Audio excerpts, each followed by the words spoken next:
Hello, how is everyone today?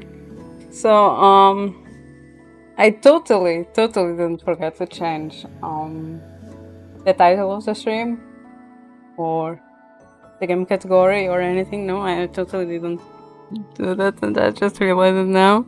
Um, but yeah, how is everyone today? How is everyone doing? So,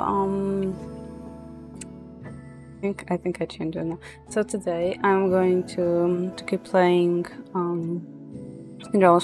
However, it's Evermore this time, and I'm going to try to progress on Rod's route in order to obtain the good ending before the best ending. So yeah, let's just go.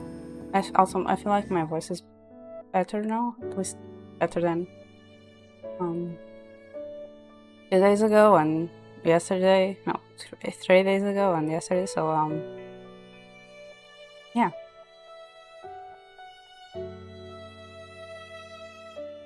let's just go.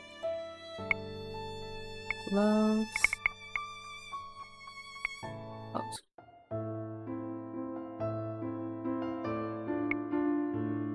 When we returned to the palace last night, Rod immediately retired to bed. I was up all night thinking about him, and how strange he has been acting. I'm resolved to pry some answers from him today, which is why I'm standing outside the throne room, waiting for him to finish his lessons with Emmeline. My heart sinks when Emmeline exits with a gloomy expression on her face. Did something happen? Rod looks exhausted. That's what I intended to find out. Whatever it is, I'm sure he'll figure it out. I hope so.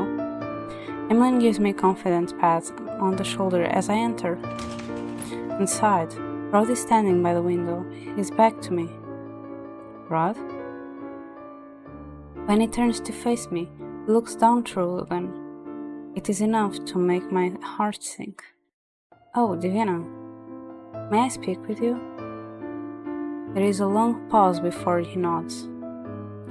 I said this yesterday as well, but you did not seem well when we were having lunch at the Martian. Are you alright? I'm fine. You keep saying that, and I know that it is not the truth. Do you trust me so little? Rod's expression shudders. Never. I trust you with my life, Diana. Then why won't you talk to me? I move closer, close enough to examine his face.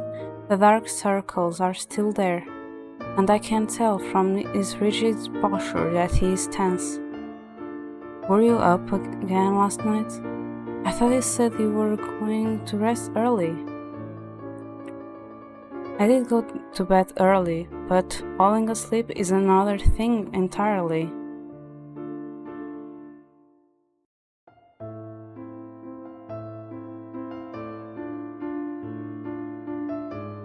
What kept you awake?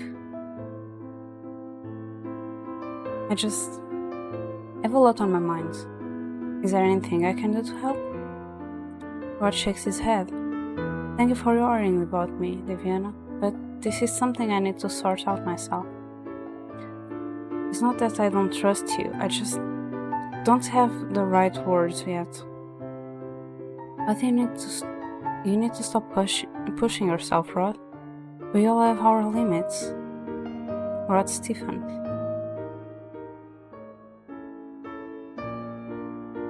I know that, but I didn't sacrifice everything just to hit a wall like this. He offers a feeble smile. You know what? You're right. Maybe the rest will do me some good. I'll see you later, Diana. He heads for the doors, shoulders slouched beneath some invisible aids as he exits. The sudden solitude falls on my shoulders like a cold blanket. I wish suddenly, with all my heart, that he had never made that wish. Rod seems to only become more frazzled over the next couple of days. There has been no improvement in his condition. It tells me that his exhaustion stems from the stress he's under to meet everyone else's expectations, and that he just needs to become accustomed to them. But he says that every day, and there is still no change. Things can go on. I'm worried about his health. I force myself to pacing. If he's not worried about himself, then perhaps I ought to make this about me. I can tell him that my worry for him makes it impossible for me to focus on anything. I miss Trash. Why did I call you Miss? Mr. Trash Brain, how are you?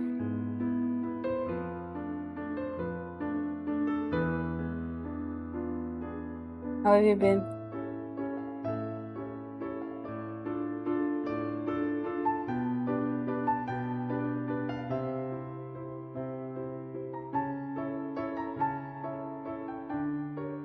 I know to myself, and mine's made up. Walk out of the room and find Rod. I ask around the palace, but so my search isn't extensive. Rod is nowhere to be found. Where is he? I am just about to turn to bend in the corridor when Emmeline suddenly appears. Well, it's also already midnight for you, so it's normal for you to be sleeping. Oh, Diviana. Emmeline, I heard you've been asking around about Rod. Yes, do you know where he is? Emmeline crosses her arms and regards me thoughtfully. I do. Let's talk in private. Talk in private? Why? I consent, regardless of my confusion. You can speak in my room. I'll order some tea to be delivered. On my command, the maids prepare and serve us biscuits and tea. I dismiss them once they have set everything on the table, then turn to Emmeline expectantly. I am normal. Just normal.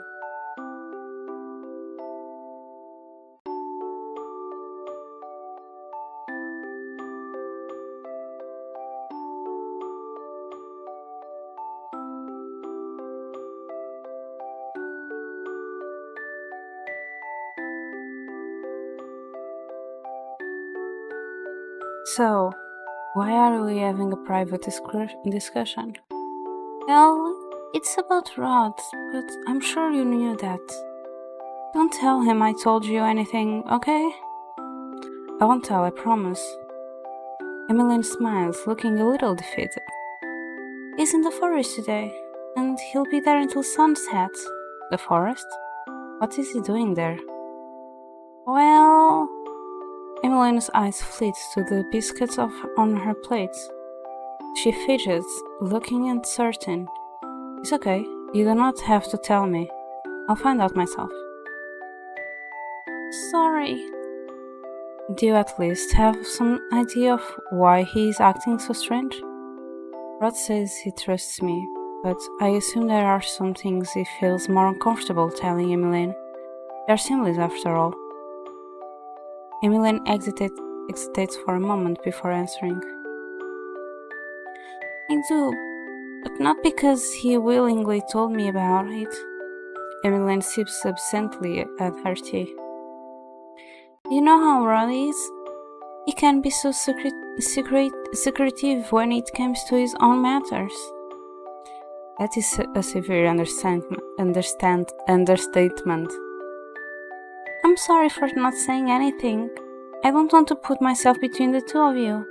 I know this is a personal matter. So why are you telling me where I can find Rod now? I've seen his exhaustion, same as you, and I'm worried about him. He won't listen to me, so I'm hoping he'll listen to you. Does Ophelia know? Yes and no. Mother knows he's stressed, But I doubt she knows how much he's been pushing himself. I sigh as I set down my cup. Thank you for telling me this, Emmeline. Emmeline smiles. Good luck, Tiviana. After Emmeline excuses herself, I head out to search for Rod in the forest. I hear a familiar, but no less shocking, ring of metal against metal as I enter the forest. It is the sound of a battle. Sparring knights, perhaps? But why would they be practicing in the forest? There are knights surrounding the perimeter of this forest. So I know that whoever is fighting has permission and reason to be here, but I cannot imagine what is it. I quietly weave my way through the trees, only stopping when I spot two men sparring at a distance. Quickly, I duck behind a tree. I stare wide-eyed at the sight before me. Again! Oh my god, Garland got old.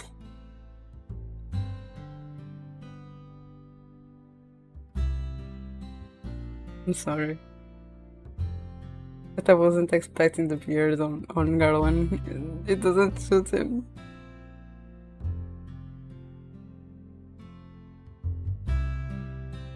I don't think it suits him. Are you sure? Maybe I would be best to take a breather. What is happening here? Rod has told me before that his swordsmanship is terrible, so I'm perplexed to see him standing before Garland with a sword, sweat dampening his forehead.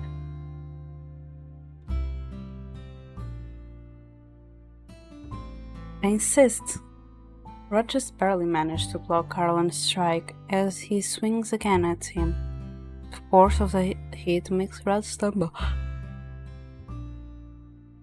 Why? Stumble, and he trips and falls. Sir Rod, are you alright? I'm fine. Rod grasps Garland's hand and gets back to his feet with a groan. I'm sorry, I shouldn't have put so much power behind the last strike. You don't have to apologize. I was the one who didn't react the right way. Rod wipes his forehead with the back of his hand. Let's do it again, one more time. Despite his clear exhaustion, Rod's eyes are filled with determination. These look like lessons, but why did he not tell me about them? Why is he taking them in the first place? And most importantly, why must all of this remain a secret? Diana, I know you're unsatisfied right now, but trust me, I've learned from my mistakes. From here on out, we face our problems together. And yet, here he is, keeping this a secret from me.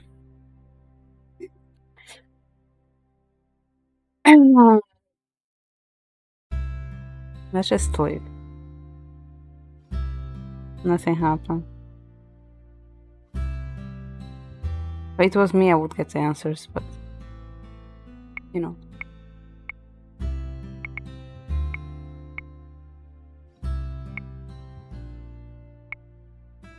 No. Oh my god. Gosh.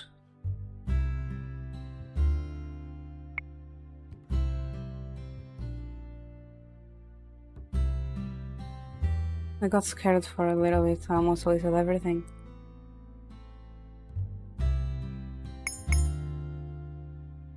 I doubt he'll open up to me if I catch him off guard. If anything, he would most likely be irritated that I was interrupting him.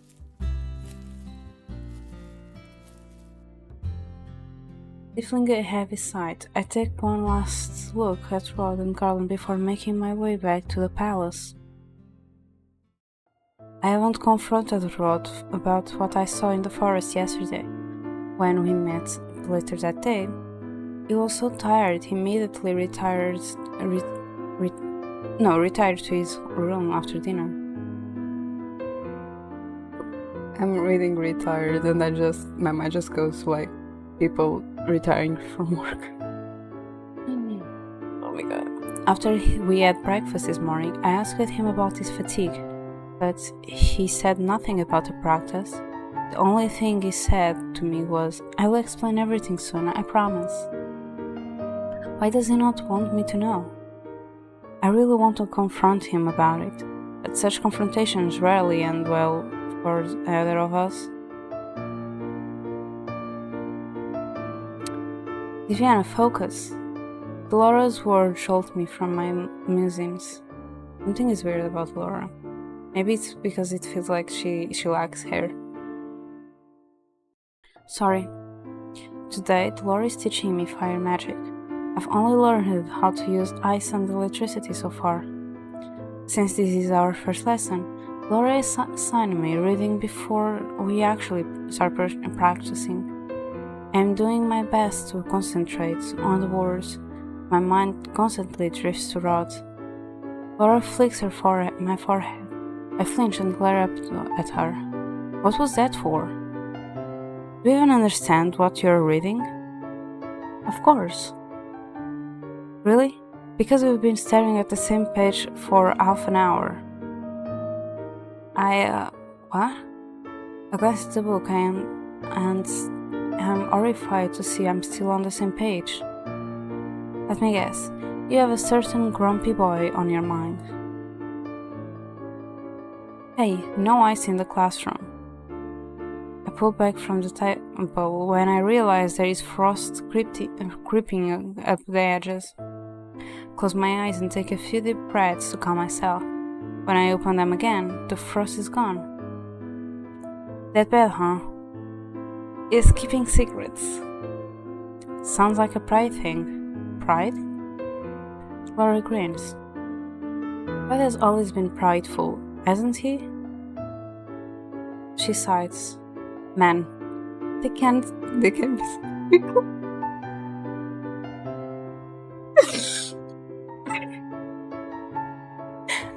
and then you guys say that women are complicated. Laura's just saying that you are the difficult ones.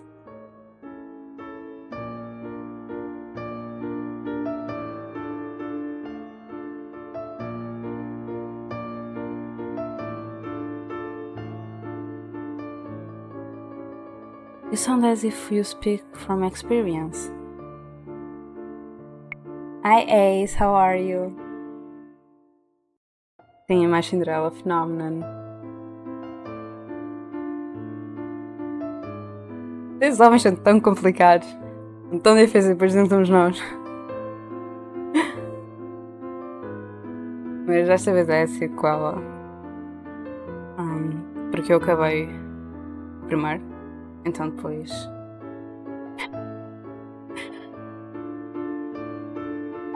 Então depois decidi ir buscar. Oh, wait! I'm talking without even putting the timer. What the heck? Wait a minute.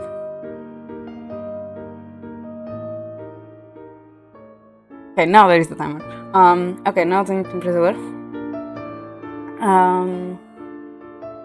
Não há neve aqui. Tenho um bocado de inveja de ti, porque não há neve aqui.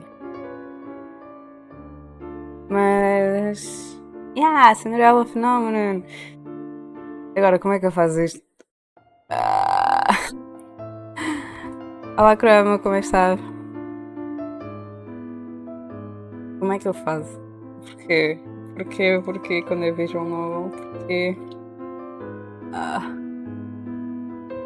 Pânico. Ansiedade. Tudo. Ainda nem sequer um minuto passou. Oh, meu Deus. Eu não posso avançar mais na história enquanto não passar os 5 minutos. Porque o texto está todo em inglês e não vou lê-lo em português. Eu precisava de alguém para me traduzir. Porque ninguém está a perceber nada. Nada.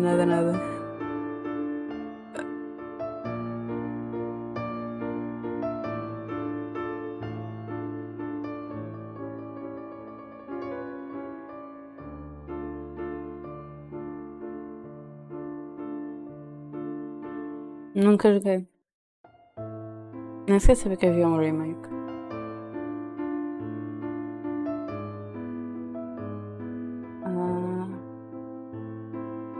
Ace roll did a redeem for 5 minutes. I'm speaking Portuguese.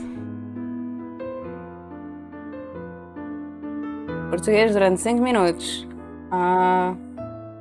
Ok, 3, 2 minutos mais ou menos. Agora. Eu não sei mais o que fazer. Eu não vou ler o texto em português. Eu refuso. Eu recuso-me. Eu nem sequer consigo falar português. O português está a se engasgar. Esqueci de dizer, o stream de hoje vai ser mais longa comparada com os outros dias.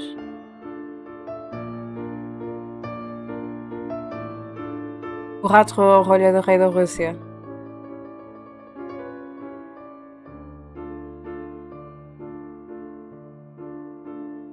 É o que todos nós sabemos. Ou então, três tristes tigres. Não, estava a dizer bem. 3 tristes tigres.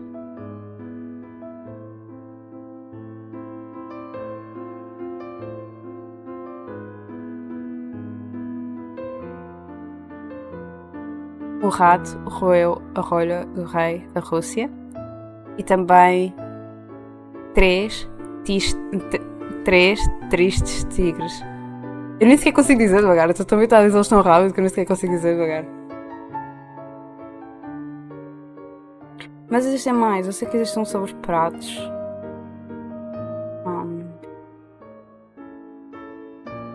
Existe outro que é um bocado mais complexo que eu não me lembro.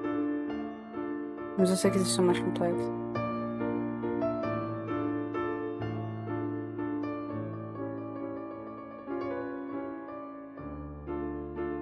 Como é que era? Posso.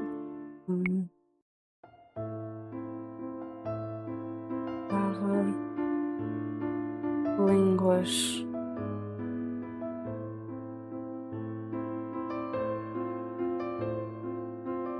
Trava-línguas em. Línguas. T.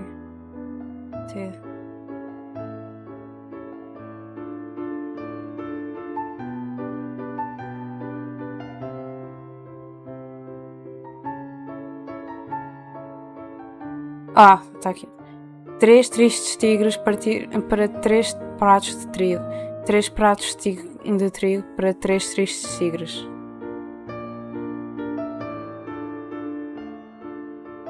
Pera, tem ainda mais. O rato e o rei. O rato roeu a rolha da garrafa do rei da Rússia. O raio do rato roeu a rolha da garrafa do rei da Rússia. O raio do rato roeu a rolha da garrafa de rum do rei da Rússia. O raio do rato roeu a rolha redonda da garrafa de rum do rei da Rússia.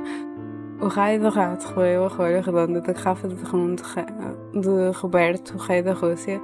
O raio do rato roeu raivoso a rolha redonda da garrafa de rum de Roberto, rei da Rússia.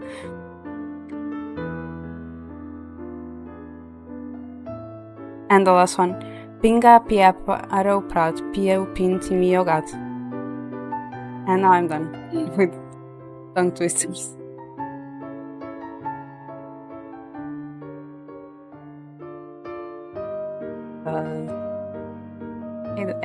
It's better. Also, the 5 minutes have already ended, so yeah.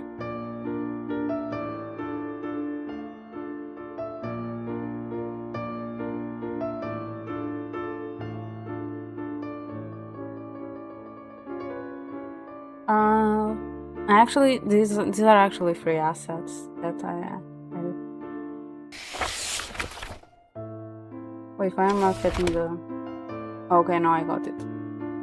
Thank you for the gift subs, I appreciate it. And it's all people that I know. We all deserve it. Thank you for the gift subs, I appreciate it. You didn't have to, but thank you. Also, I don't know what is happening with my PNG.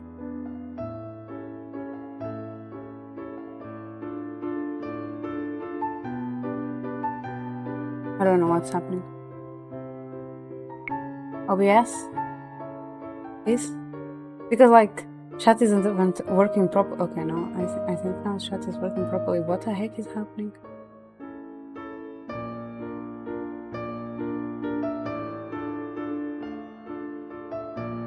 Okay, well, let's just go back to the game. And thank you guys for the 5 minutes of Portuguese.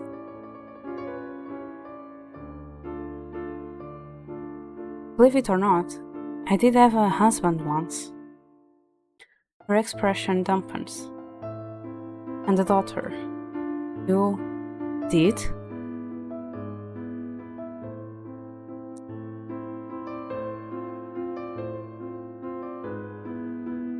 The thing with the tongue twisters was the ones that I'm more used to.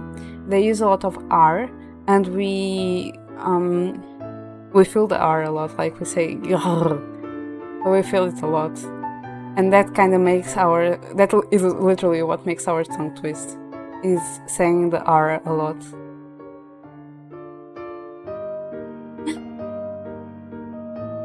Why the shish? It was nothing, it was normal, I was just saying. Like, I said the same tongue twister, no, I said the same two tongue twisters in different ways because, like, they have also different versions, and then one of them I said, like, the full version. And then I ended with, like, a more simple one that I hadn't said yet. Years ago, my husband was human. He died many years ago. My little Gloria. She shakes her head. Her voice is whispered thin when she continues. Let's just say that both of them are in a better place now. I never knew Laura had a family. Laura, I'm so sorry. Unexpectedly, Laura flicks my forehead again. What did I do? I'd rather see you annoyed than sad. Melancholy doesn't suit you, princess. Anyway, enough about me. We were talking about your relationship. She crosses her arms. Personally, I don't think it's worth worrying yourself over this. If Rod is so stubborn, let him stress himself out. But I worry about him pushing himself to the brink. Laura snorts. Take it from me. There's only so much stress a body can handle before it shuts down. If Rod needs the rest, he'll have no choice but to succumb to his exhaustion.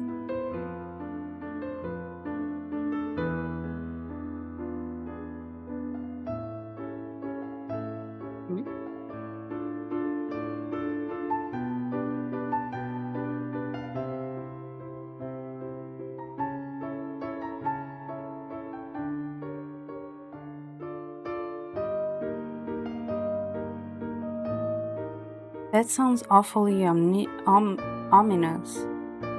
Laura shrugs. You've fallen asleep during your lesson plenty of times because you've overworked yourself. What's called?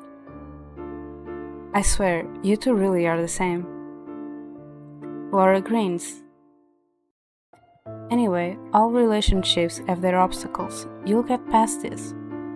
I turn back to my book with a groan, but though I try my best to resume studying, it is useless. My thoughts are much too scattered. In the end, Laura leaves early, telling me she will return when I am in a better headspace. Laura's words calm my nerves some, but my agitation still pulls through the night. Hi Naomi, how are you?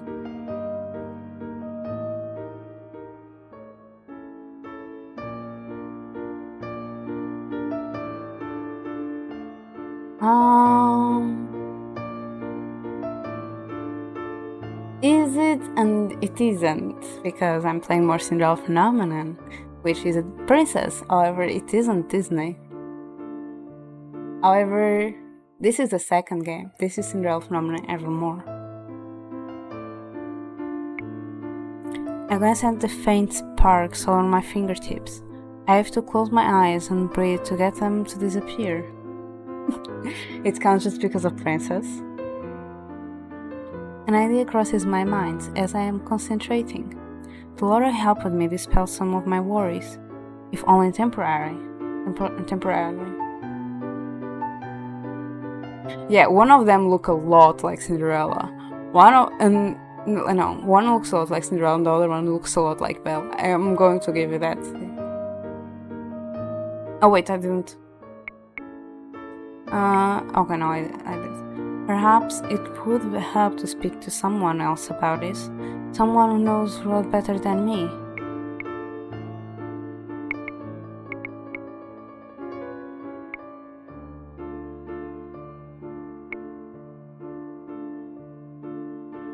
No one knows you better than your mother. So let's just go to Emily and our sister.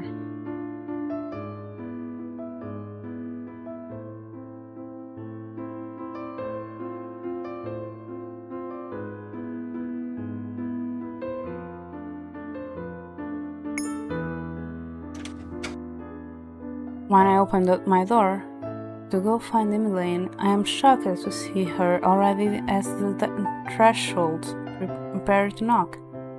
How odd that I keep running into her when it's most convenient. Oh, hello, Diviana. It's a lovely day today, isn't it? I thought we could take a walk. Perfect timing. I need to speak with you. Then we should take a stroll privately. Emmeline blinks at me. Nomi isn't into this guy. Neither am I. That is why it's the first one. I want to put like sibling stuff away. Also, Nomi, you weren't here last stream, but this game, instead of 10 episodes plus prologue, has only 6 chapters. Of course. She enters my room and plops herself down on my bed. This is about Rod, isn't it? Did he say anything when you went to the forest yesterday?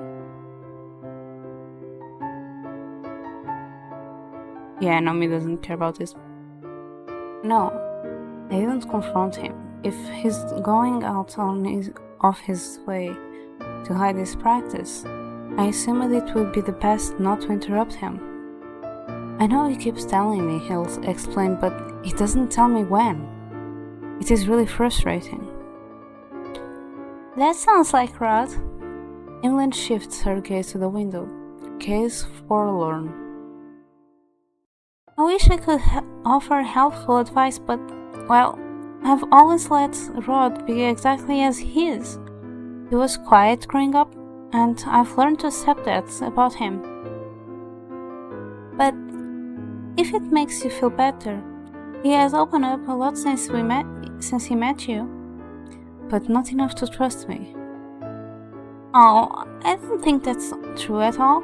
I think Rod trusts you a great deal, and that's why he struggles with ways to express himself to you in just the right way. Besides, you know Rod just as well as I do. You know he has a bad habit of overworking himself. Why do I feel called out? And Nomi, I'm looking at you as well. The overwork fits you, doesn't it? Eventually, he'll crack under the pressure, and he'll tell us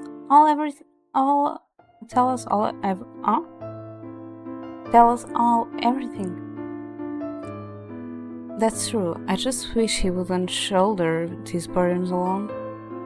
I thank Emily for her time, but turned down her offer for a stroll. I'll be bad company tonight, I'm sure. Get back here, Nomi. The next day, I am on my way to my room for magic lessons with Laura, when I see familiar faces approaching from the other side of the corridor. Are you? Then why are you dictating? Ooh, Julian cut her hair. I almost said head. Julian cut her hair. I like how she cut her hair, although she looks sick. She looks a lot pale to me. Like,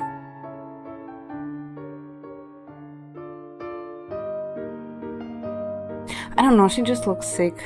Literally, physical, sick. Also, Nomi, since you are on break, do you want to do Julian's voice again?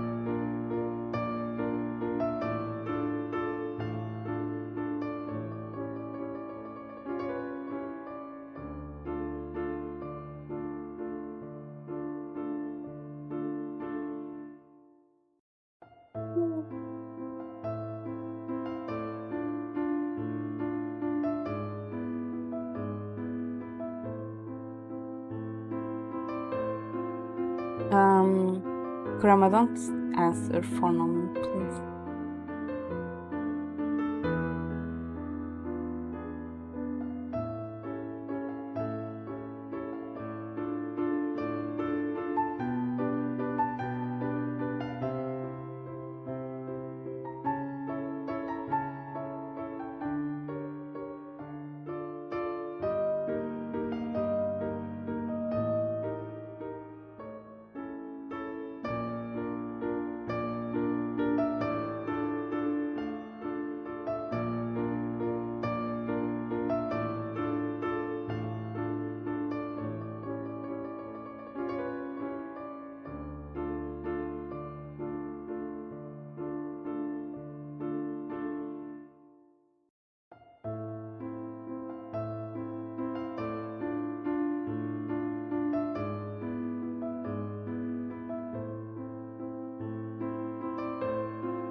Sorry, I'm just checking notifications.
Sorry, I got lost on my notifications.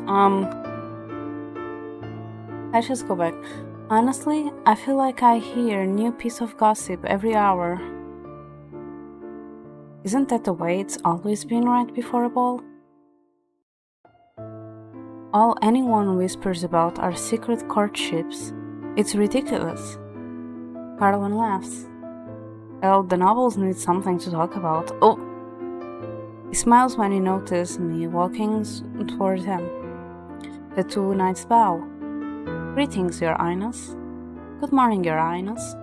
Shirin and Garland, once distrusted by the knights, regained their titles years ago, or rather, they were promoted.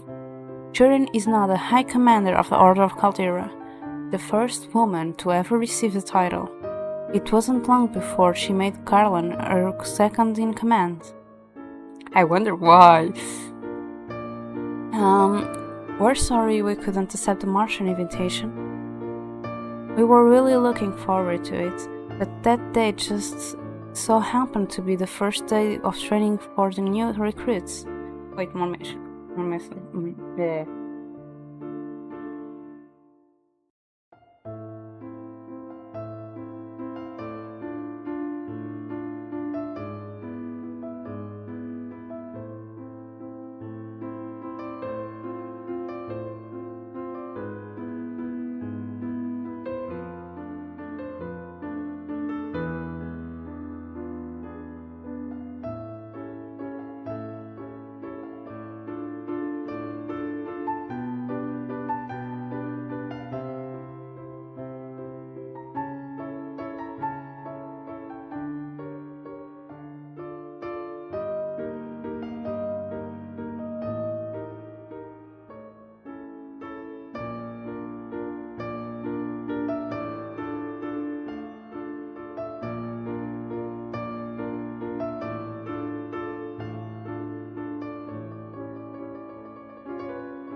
Julian was annoyed and he smiles. Well, suffice it to say that she made the new recruits work extra hard, bringing us out of sight. You know, that's not the reason I push them so hard. It is an effort to keep my lips from curling into a smile when I see the flush in Julian's cheeks. Oh, you're cute. Garland coughs. Anyway, next time we'll definitely come by and visit. I'm sure everyone would love that. It seems we've been busy every day for... She considers... For forever, actually. Have you at least had enough time off to treat yourself to some nights out? Julian mumbles something beneath her breath as Garland blushes.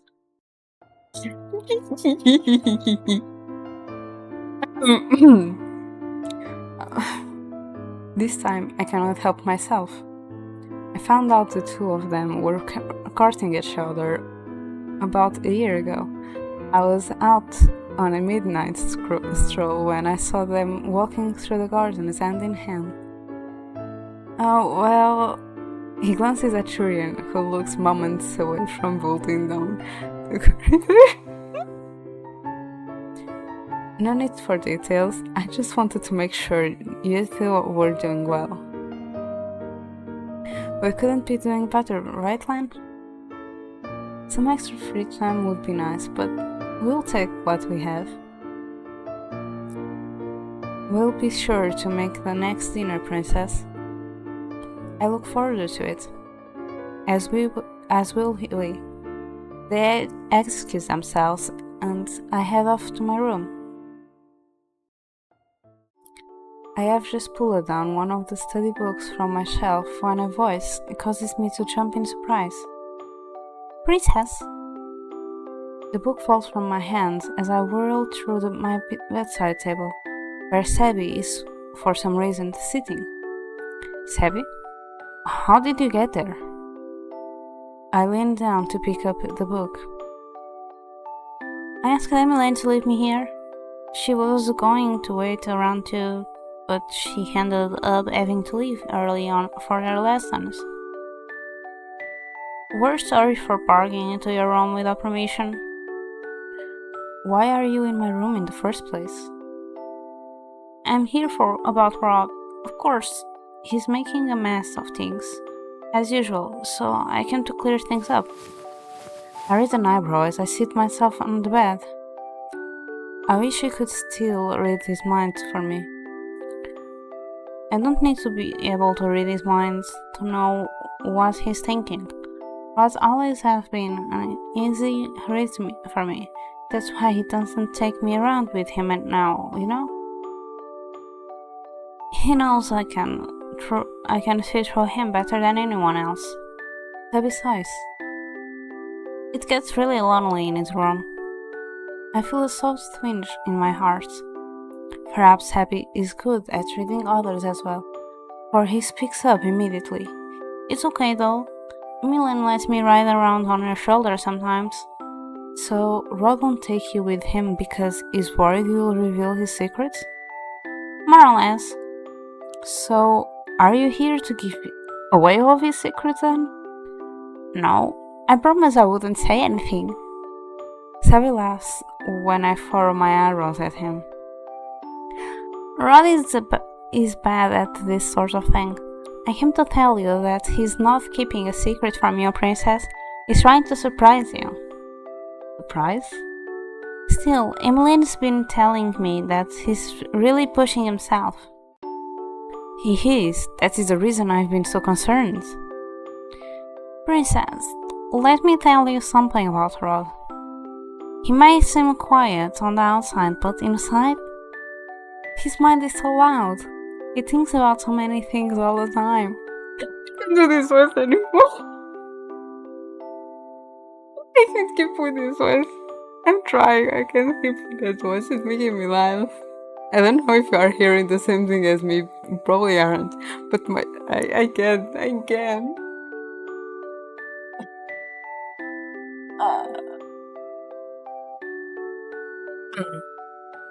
You are.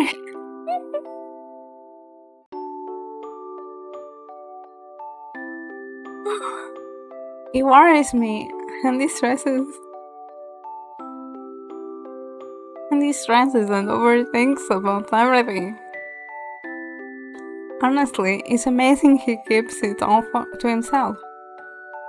Back when I could read his mind, I didn't just read his thoughts, though. I saw into his dreams sometimes too. Old faded memories that made everything make more sense. Memories of what? Let me remember.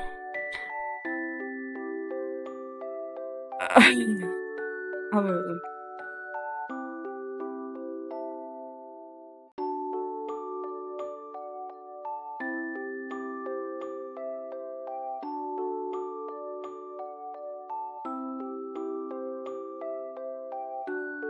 the toy is quiet for a few moments. Even though Sebi, I cannot alter his expression. Oopsie. I imagine his face scrunched up with concentration, and then Rod's father died of some incurable illness when Rod was only 8. Rod barely remembered him. But you know what he does remember? His father's final words. Take care of your mother and sister for me. He takes that promise seriously. Maybe too seriously. That's probably part of the reason Rod is the way he is. Why he's taken on so much responsibility and kept his worries to himself since he was young. He always thinks he needs to be better, no, the best, for his family, and I know he feels the same way about your relationship. But he doesn't need to be that way for me. I really love the way the way he. Hmm? Really love him the way he is. Sebi sighs. But Rod doesn't think that way. He holds him. Oh my god. He holds himself up to higher expectations. He always has, and I think he always will. He wants to be the most mature, most responsible, most dependable person he can possibly be. That's why he works himself so hard. That's why he sacrifices so much. I would tell him more, but Rod he will kill me if he finds out I'm in your room. You've told me enough, Sebi. Ready to help, princess. That guy still can't do anything without me. I laugh. He really is troublesome, isn't he? Agreed. Sebi sighs. Anyway, I should be getting back to Rod's room before he returns. Hopefully Emmeline will be back. Hopefully Emmeline will be back soon too. Oh, that must be her. Ouch. Seems like it's not Emmeline. Oops. I heard over the door. I expect to see Emmeline on the other side, and I'm surprised when I see Rod instead. Rod? Hello, can we talk? I stepped to the side, using my body to hide Sebi from the view. Let's talk somewhere else. Rod raises an eyebrow. Wait, why not just your room? I'd like to change of scenario. I've been stuck in here studying potion books all day. Rod looks at me quizzically. Then, before I can stop him, he leans past my shoulder to peek inside. His eyes widen. Sebi? Oh, hi Rod. Busted. Sebi was... There's only one reason he'd be here. I was trying to fix our mistakes. Rod sighs deeply. I know. Rod grabs my hand and pulls me away from the door. Let's go. Wait, where are we? I'd rather talk to you without a certain noisy plush in the picture. Rod leans to me to the throne room, which is empty at this time of the day. He closes the doors behind him, then turns to me with a sigh. So, how much did Sebi tell you? Enough, I think. Viviana, I'm sorry. Before I can react, Rod wraps his arms around me from behind. Oh, this image is on the beginning. This image is on the beginning. Meaning, I'm shocked when he rests his chin on my shoulder. Shocked and then relieved. It is so nice to feel his touch again. I've missed it so much. I missed you, Rod. I miss you too. I shivered at Rod's warm breath against my ear. I spoke to the king today. With father? Are you playing Lethal Company? Love you too, Aya. Thank you for the redeems. I knew there was two coming.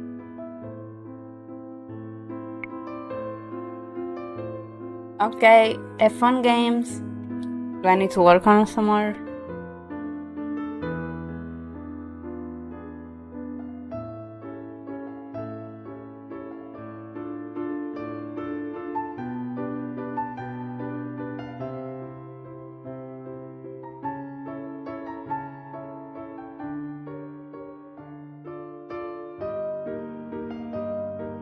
Okay, time to work on Zeph.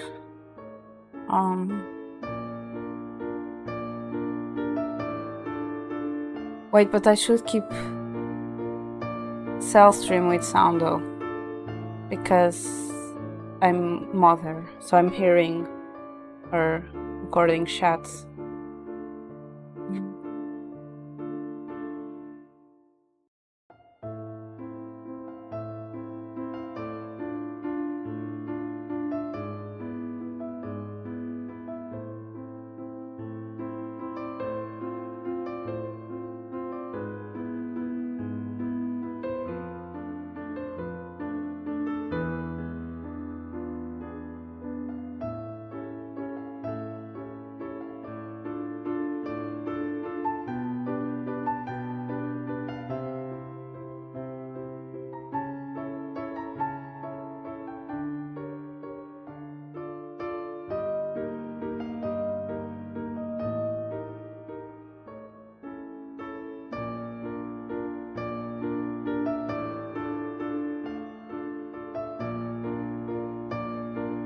Oh, Zeph is still using that insect model though.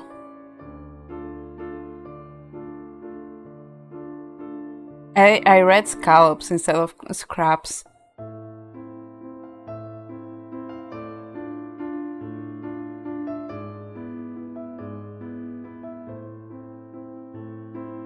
Wait, why did cell stream? Okay, now it's back. Can I have the two streams open though, in lower quality without my stream dying?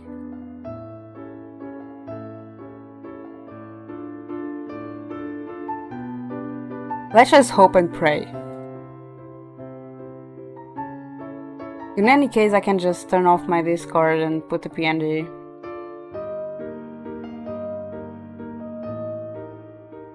It's actually a cute bug. I saw it, but I forgot to send it. But then to the Discord for the assets. But then since I've saw it, I don't mind. Okay, I'm able.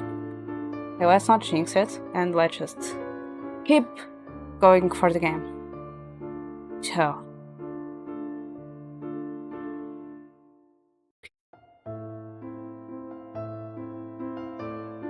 Yes. I asked him for advice. He told me I should be more honest, that there was no point in secrecy if it led to mistrust. I've been so accustomed to keeping secrets for so long that I think I've forgotten how to tell the truth the right way. Secrets are comfortable. Well, keeping a secret makes me feel safe. There are less expectations, less disappointment, if you keep things from people. All I want is to make you proud of me. Everything I've done to make your life better, to make our life better. And these things I'm keeping from you, I promise I've never kept them from you because I don't trust you. I just don't want you to worry about me. That's impossible, Rod. I'm realizing that now. The way I've been acting is selfish. The king made me see that. I step out of Rod's embrace so that I can cup his cheeks. His cheek. Not selfish, no so much as selfless, I think. All you ever think about is how to make things easier for me. You have to think about taking care of yourself too. You've told me countless times, I don't need to prove myself to be worthy of you, but you're not proud of yourself. All this time, it was so simple. I kept telling Rod he was good enough, but that means nothing if Rod doesn't believe it himself. Rod looks at me surprised. Then he smiles, a sad smile. You're right, but it's not just about that. I've always wanted to be the best I could be for you because you're you. He gestures at me. You're going to be the Queen of Angel. You're the Tenebrarum bearer. You've worked so hard to be where you are, and it's only fair I match your effort. Well, we are kind of queen by blood, and the same with we are the Tenebrarum bearer because of our bloodline as well. How is that working hard to achieve greatness if we're just getting it by our blood relations? Yes, we worked hard to defeat our Mitros. Yes, we are working to be able to control our own magic and use it. But the two things he pointed out are the two things he shouldn't point it out for that reason. So, what?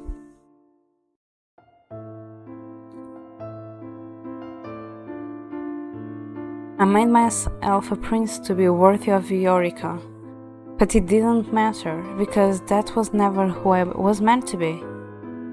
But this, he grasped my hand. I want to build his reputation for myself. This time, I wanted magic to give me a clean slate, not an advantage. And the secrets? I really did want to surprise you.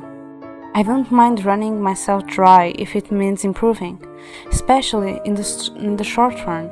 This is nothing, Deviana. Yeah, take care of yourself. I wonder if this is the surprise Sebi was referring to, or if there is more to this than secret sword practices. Broad grounds. In the end, the way I handled all of this was very childish, and I acknowledge that. I think that's the most mature thing you've said all night. Rod flushes, but before I can say anything, I rise to the tips of my toes to plant a kiss on his cheek. I'm sorry too. I wish we could have had this conversation earlier. But Rod, I hope you know that I'm proud of you.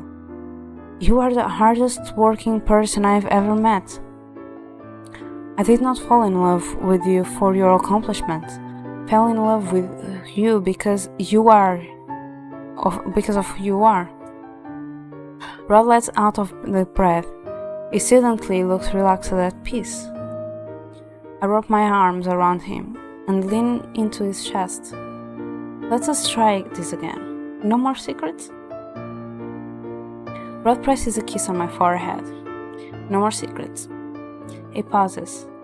But surprises are okay, but you're not allowed to run yourself down to the point of exhaustion, understood? Rod laughs again against my hair. Fair enough. He tilts my chin up to the two of us share another kiss in the quiet of the throne room.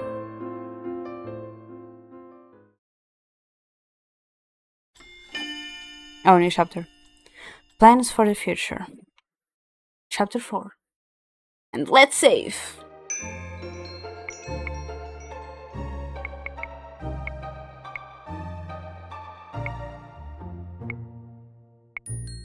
Emily and I wait, let me just do something. Emily and I emerge from Viorica's store after a 2-hour visit. Sebi, who is sitting on Emily's shoulder, effies aside as we exit. Finally, I feel like I've had my cheeks pinched for hours. Emily laughs. It's because Viorica cousins adore you. Sebi grumbles, but I cannot help but smile. Viorica's child cousins were in the store today. When we came to visit, Viorica has been watching them while their parents are on vacation. I suspect her cousins were a little easier to distract today because Sebi was with us. Emily and I have been trying to take him more places with us lately. You enjoy the attention, you just do not want to admit it. But my poor cheeks. Would you rather have been stuck in Rod's room? I could swear the plush shudders. I guess the kids aren't that bad. Emmeline pats Sabi's head as we make our way into the town plaza. Back when I was Emmeline's personal maid, I came to the town with her frequently. I didn't like going out there, but now I found these little excursions permissible, enjoyable even. Emmeline likes to show me tales and to treat me to her favorite baked goods. So far, my favorite are the candied apples. Emmeline sighs wistfully. I love it when Viorica's cousins come to visit. They're adorable. I'm sure they enjoy your company as much as you enjoy theirs. Don't you find them endearing? I shrug. Children are difficult for me to understand. When I was young, I distrusted most children my age because mother insisted they were trying to use me. I think they appreciate your honesty. Children usually do. Emmeline gives me a teasing smile. Children don't appreciate honesty. At least it depends on the honesty. Someday, I think you'll make an excellent mother. Hold on your horses. You aren't being a aunt yet. No. I freeze so suddenly, I nearly trip over a passing Martian. What? I put a hand on my mouth, horrified that the word came out so high-pitched. More than a few townsfolk glanced at me crazily. What? Did I say something wrong? I reached out to grasp Emmeline's hand with a grumble, pulling her along with me. When I finally pull us out of the crowd, Emmeline is laughing. I failed to see how that was amusing. You're adorable when you're embarrassed. I just said I did not understand children. Sebi coughs. Rod seems like he'd be mischieved by children too. You don't give Rod enough credit. He's fiercely loyal of those he loves. Emmeline is smiling at me mischievously. I turn away with a sigh. I feel like I've fallen into a trap. No, please go on. I love it when you and Rod gush about each other. Oh my god, she's just there to sip the tea. She's just there like sipping. Perfect, continue, please, amuse me. Please, go on with it. Go on, just keep working, just keep sharing what you know, what you want.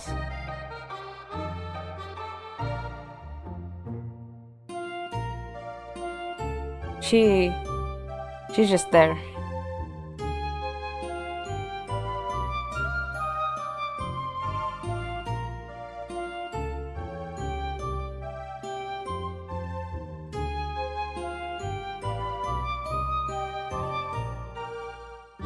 You think someday they'll have a child to gush over?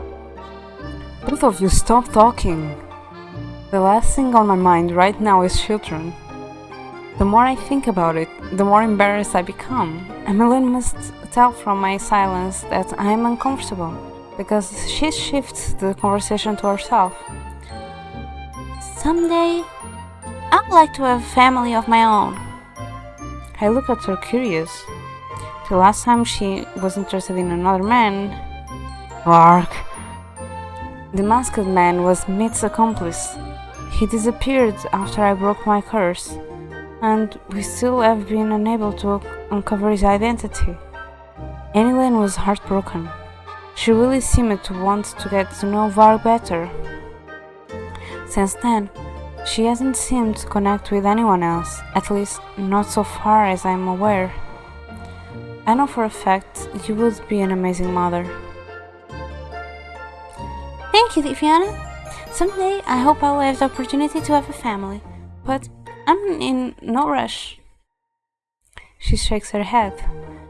Speaking of rushing, you and Rod have taken everything very slow, haven't you?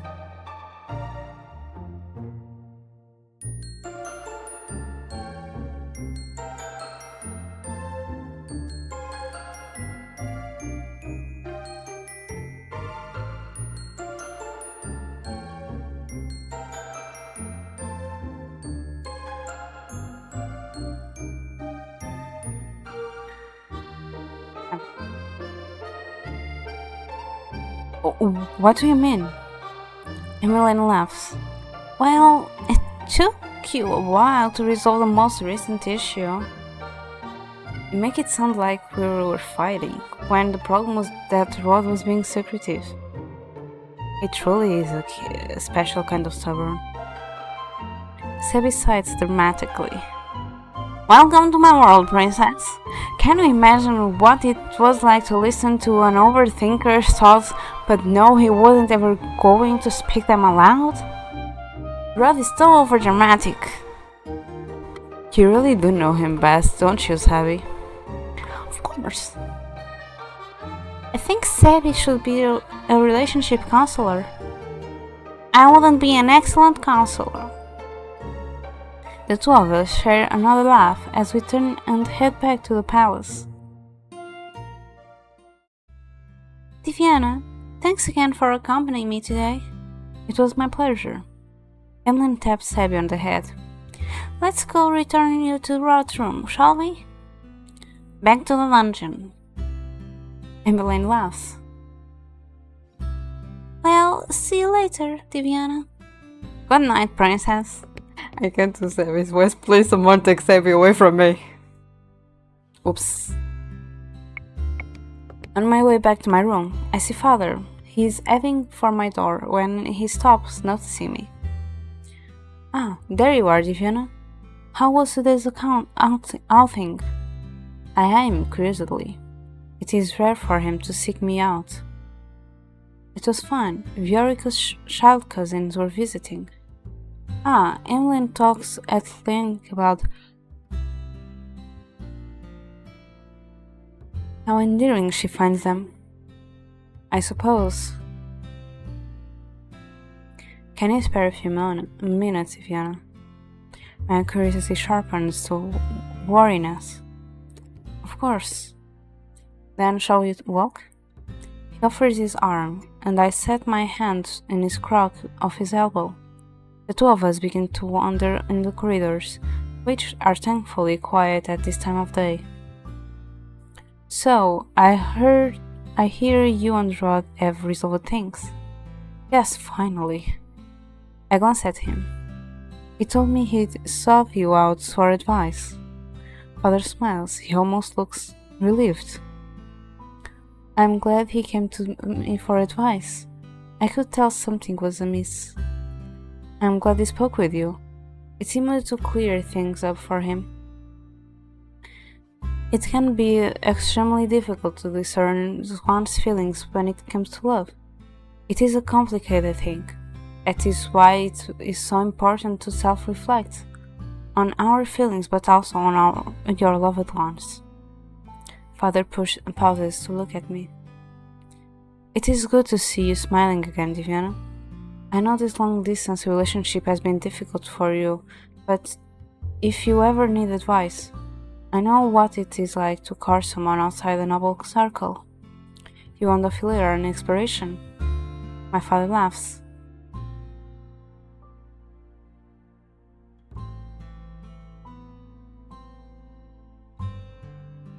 I could say the same about you and Rod. You have sacrificed so much to be here. I know Rod has, but have I? It is as if a father can read my mind. He reaches out to cup my cheek.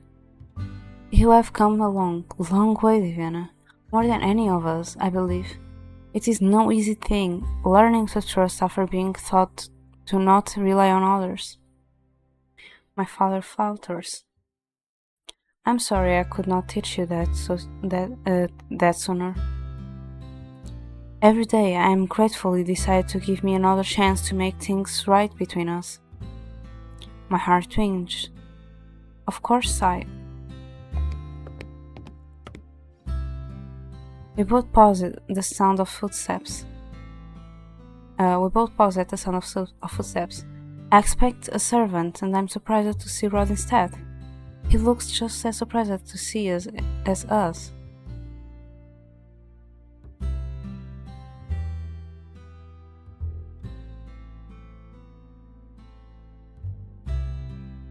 Am I interrupting something? Of course not. My father presses a brief kiss on the top of my head. Good night, Viviana. Until next time. Good night, father. Sorry, I just need something.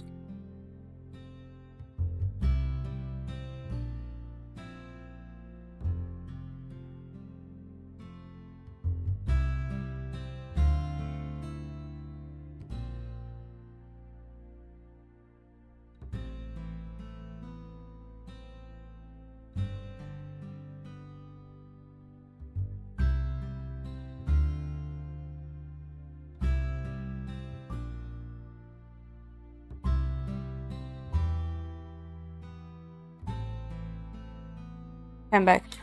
Father dips his head in Rod's direction before walking off. Rod leans down to kiss my cheek as he approaches. How was the outing? It was pleasant. I gave him a look. What about your day? You've been resting, I hope? After we had a conversation the other day, Rod and I discussed the necessity of taking breaks. I look him over now, relieved to see the dark circles under his eyes are faded, and that, for the first time in a long time, he looks relaxed. I did. Mother tried to convince me to take the whole week off, Evan. She said I had to treat myself. Besides, my birthday is one day. I don't need the whole week. Oh, wait, huh? Wait, today was his birthday? What? I stared at him. It occurs to me I have never celebrated Rod's birthday with him. That he has never even mentioned it before. Rod looks taken aback. I shouldn't have mentioned it. I never do anything for my birthday. I don't. What do you want? I step toward him. Rod looks enamored. I don't want anything. Having you is enough. Nonsense!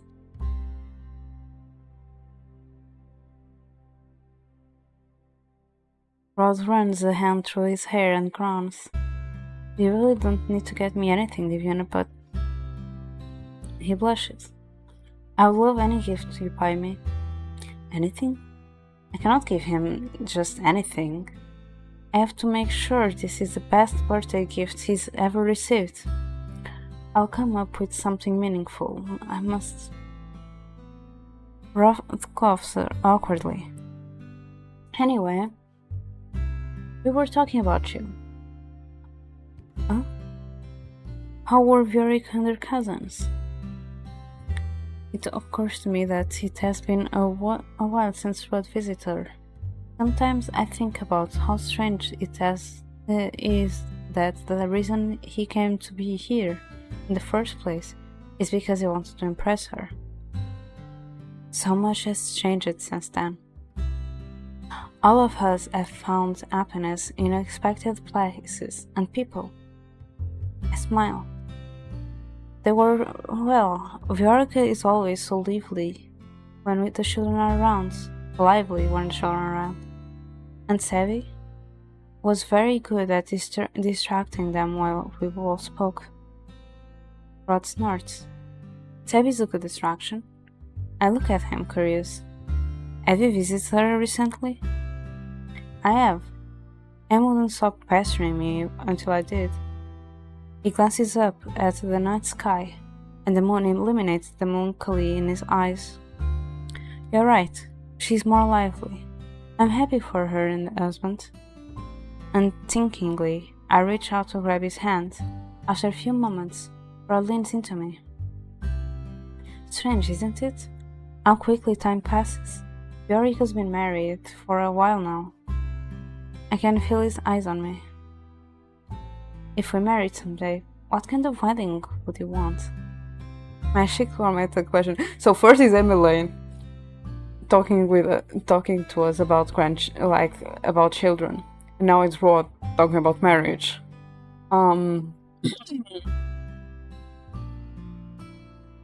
You simply move quick. My cheeks are warm at this question. This is the first time I've ever mentioned marriage. Well, I think Rod will like something simple, so I'm just going for something elegant.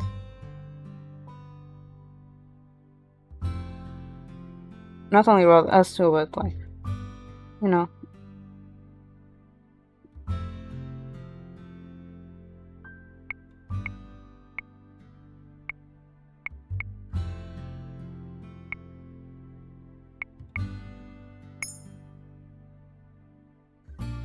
I'm not really fond of these cadency celebrations, but if I am only getting married once, we might as well make it a grand ceremony.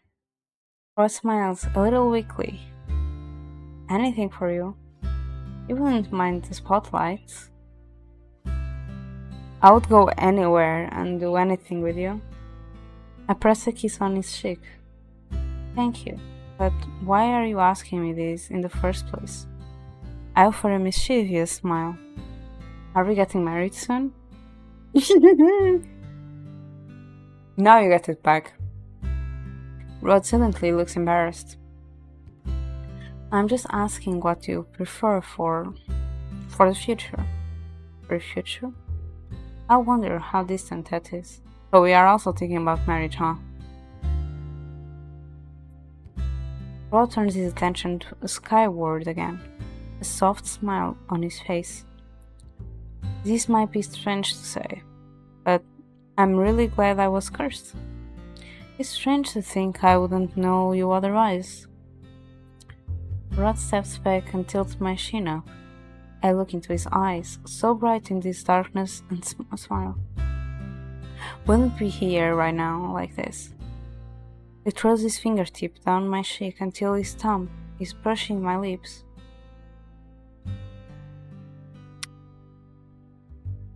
This is still so strange for me. He's our sibling no matter what.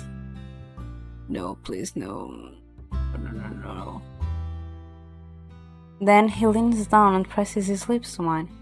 At first, it is a slow, sweet kiss, but then his hands travel down my back, drawing shudders up my spine, and as he pulls me closer to deepen the kiss. It is a kiss I sink into. A breathless kiss I have never wanted to surface from. Wait, I just remembered something. So we are trying to keep this hidden from every work around the palace, except Jordan and Garland that are all nice and blah blah. But we are just kissing, in the middle of the corridor, in really open space where everyone can just pass by and gossip about it. How dumb can we be?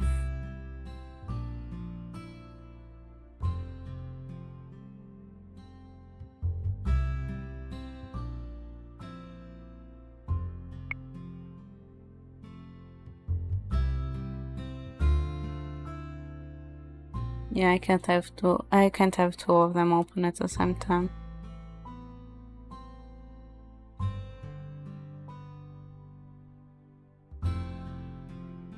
But how then are we? When Rod finally pulls away, his cheeks are interlink rosy, but the shock on his face. I have no doubt my face looks the same way. I'm sorry. I laugh. It is a good thing he also are so empty tonight. But now we realize it, huh? Now we finally realize it. Suspiciously so. I hope no one was watching us. The thought makes me want to hide under my blankets forever. I shake my head. Do not apologize. It was very nice. Why are you saying that? Why are you looking at me like that? Rod clears his throat. Nothing. I'm glad you thought it was nice. I'm glad you thought it was nice. The longer we stand here, the more awkward it becomes. Rod coughs. We should get some sleep. That is a good idea. I reach out to take his hand.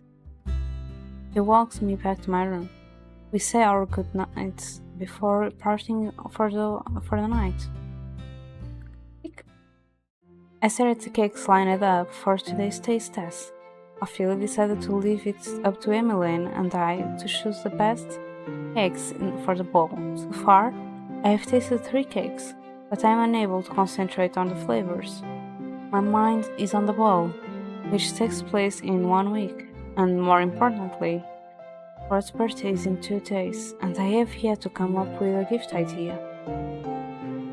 This chocolate mousse cake is the best so far. What do you think, Diana? I nod absently. Emmeline leans forward, squinting. What? You say that, but you haven't even tasted it. Yet. She gestures for my fork, still half raised in my mouth. Sorry. What's on your mind? Rod's birthday. Oh, I just recently bought my gift for him. Why did they not mention it to me earlier? Why did no one mention it at all? I narrow my eyes at Emmeline, who raises her hands in surrender. I just remembered a few days ago. I almost forgot. Rod never likes to make a big deal of it. I'm surprised you know about it. What? That's concerning. We should know since the beginning of the relationship. It seems like we are in a relationship for some years already. So why are we only know it now? And why did it never bother us before? Because it's a birthday. We are celebrating the person we love being born on Earth.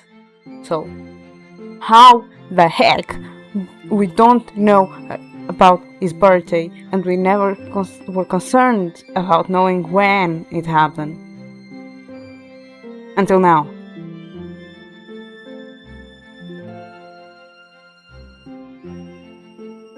As you can see, I'm getting quite triggered here. I really don't like this relationship.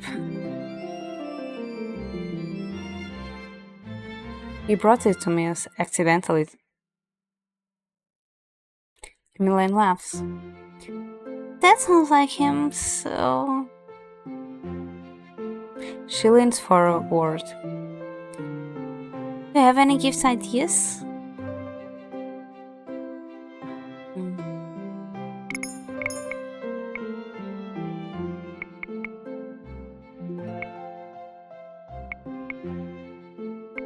I see 3 options. When there are 3 options, there is always this thing called we shit on it.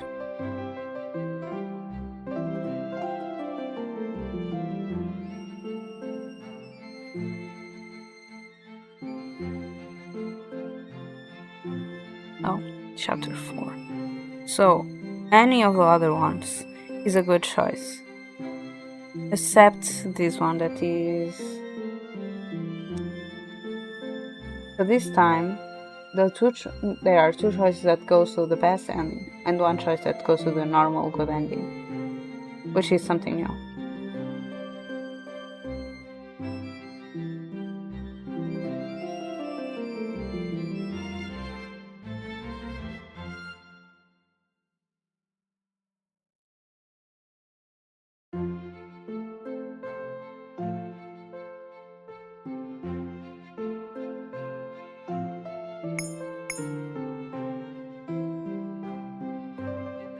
You know of anything always sold in Ranchiel's market that he would like? Emily tilts her head as she thinks. This was a few years back, so I don't know if it's still around. Oh, where did that thing fall?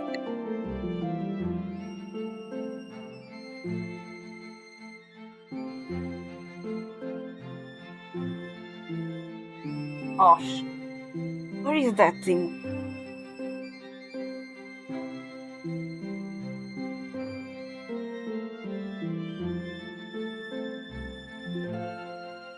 I lost a cup of my pen.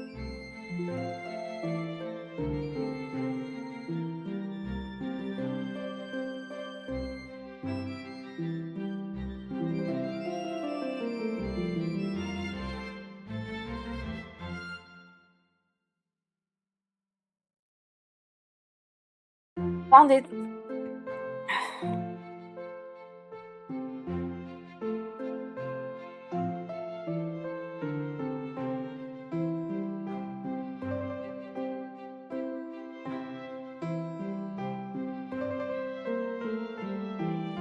Okay.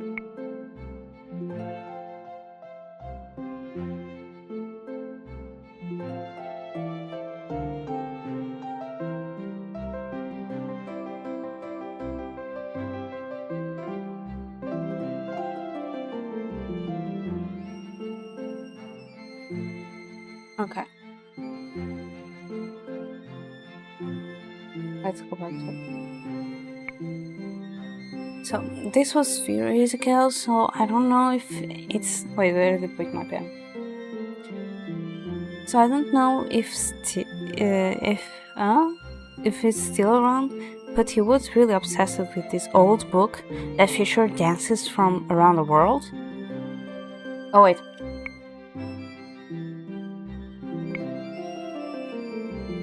I remember it was worth a fortune. I think there's only something like 5 copies in the world. It makes sense that Rod would be intrigued by a book about dance. He's extremely dedicated after all. Gold is not an issue. I may as well go search for this book. Oh! Emmeline smiled sheepishly. Sorry, I know it's not much when we think about the gold we have in the palace coffers, and yet Emmeline comes from a humble background. There is no reason for you to apologize. It is always better to be self-aware where gold is concerned. In this case, though, I want to buy Rod something I know he will treasure. Emmeline's eyes brighten. I'll show you where the stall is after we're done with the testing then. The two of us resume our testing. Later, Emmeline leads me to the antique item stall that she was referring to. I can tell from the language feature and Miss Berners that the merchant is well traveled. Even his item descriptions are in multiple languages. A traveling merchant. Good morning, Princess Emmeline, and the merchant's eyes widen when he catches sight of me. He bows, a bright smile on his face. Princess Viviana, I am so honored to meet you in person. How can I help you? There was an old book I saw here years ago, one about dances from around the world. happen to have it, do you? Oh, so you do remember that book. So you remember that book? My heart sinks. It's probably sold it. It's been 2 years after all. This is a very special item. I took it off my shelves a couple of years ago, thinking I'd save it for a specialist, but the merchant leans over and rummages through the large chest behind him. Is this what you're looking for? The man pulls out a large book with yellowed pages. It's a pretty book, though. This book is a treasure among scholars. I've traveled between kingdoms for years, offering them a chance to borrow it for their studies. Oh! Elin runs a careful hand over the book cover. I think this book has that value. Is it really right to purchase this one? There are renowned scholars seeking it out? The merchant smiles. Did you come here for this book? Without Viviana? Because it would be my honor to give it to you for free. What? I stared at him baffled. No, this book is too valuable. Nothing could ever be so valuable as my daughter's life. A pause. Your daughter? I had a fairy tale curse. It endangered her life. And years ago, you saved her life. I have dispelled many fairy tale curses over the years. I rarely remember individual people, but the fact that I could save this girl's life warms my heart. It is good to know that what I'm doing makes such a difference. I owe you a great debt, princess. Not at all. Dispelling the curses is my responsibility. The merchant shakes his head. Responsibility or not, you saved my daughter, and this is but a small way for me to repay you. But the other scholars, many have already written their research. Oh, I forgot to lie. Thank you for the redeems.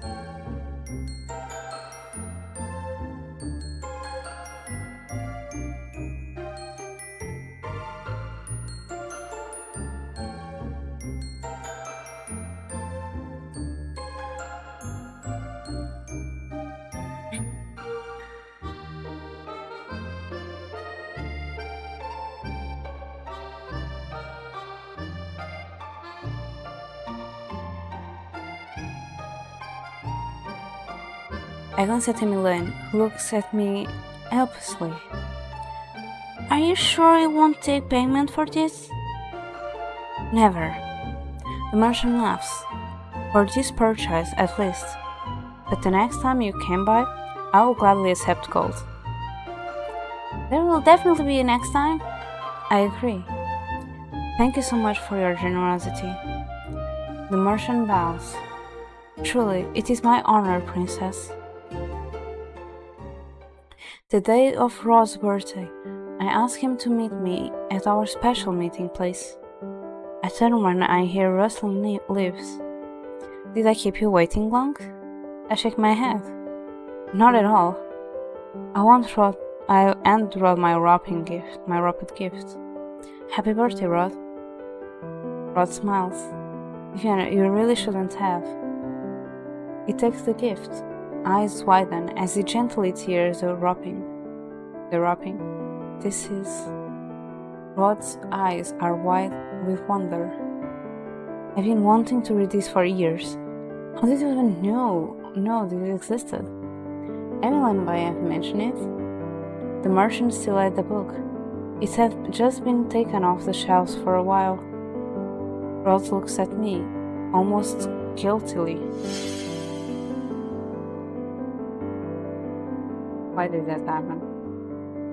That thing keeps appearing, and is not good. Because it just makes me confusion. Because there is both good endings in this. So that's both things activated. You didn't have to buy me something so expensive. Actually, I shake my head. I'll tell you the story later. Suffice it to say, I did not pay for that book with gold. It was offered to me, and now I'm gifting it to you. Rod raises his eyebrows. No magic involved? Not much, anyway.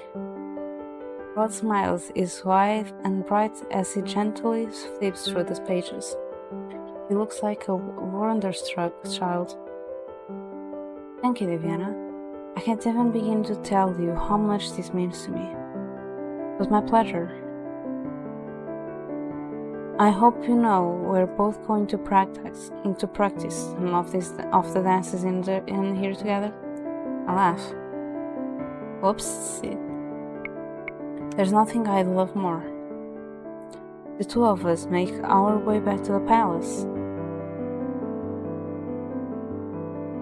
A small feast awaits us upon our return. Ophelia and Emmeline are full of smiles and laughter.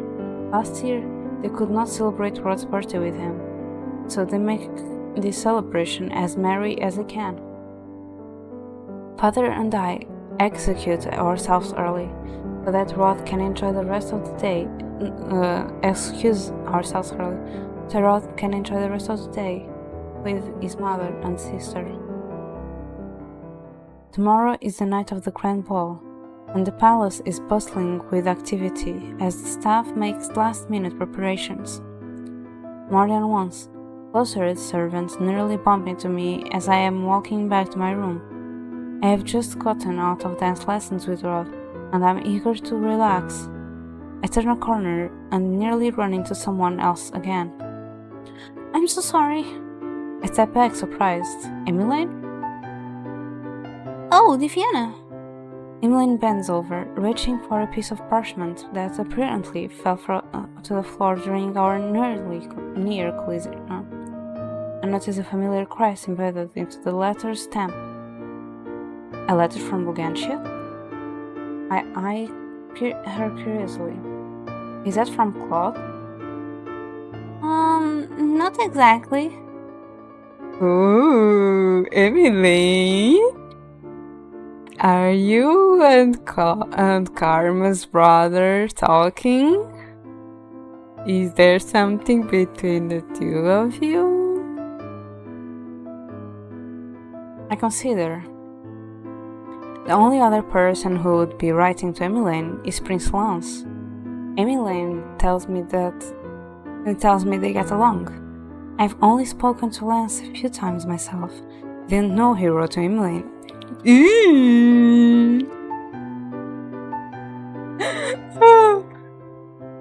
Lance then? She's even blushing. Emmeline suddenly looks embarrassed. Guilty, even. Is there something you would like to tell me? She fidgets, suddenly looking very nervous. We could talk in my room if you'd like. Yes, let's. I put myself down on the bed and gesture for Emmeline to sit beside me.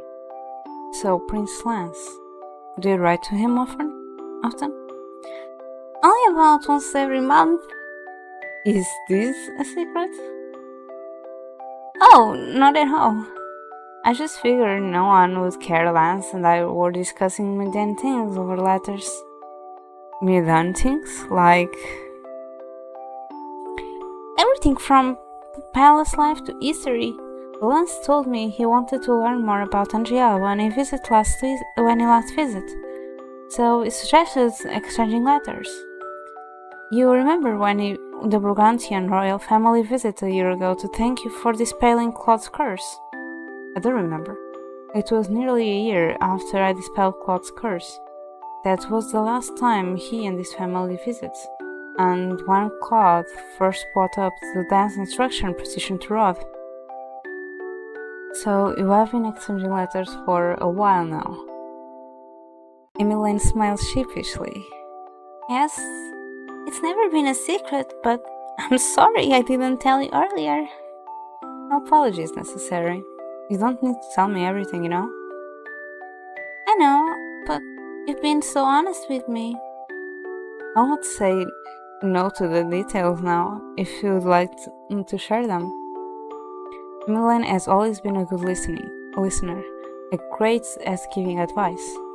The least I can do is try to repay the favor. There is not much to share. Your face says otherwise. Emmeline puts her hands on her cheeks with a sigh. I've already told you the gist of it, but recently Lance has mentioned he'd like to spend time together. He even mentioned courting you? Emmeline huffs out a soft, nervous laugh. Not exactly in those words, but yes. He'll be here for tomorrow's ball, but I don't want him to ask father for permission then. Why not? It seems as perfect an opportunity as any. Because this ball is for you, and because Rod. She freezes. I knew it. Because Rod. What? He's going to ask us our marriage. It was said on his face since he appeared for the ball, with telling our father to make the ball. It was on his face. Why are we only realizing it now? Why is this character dumb?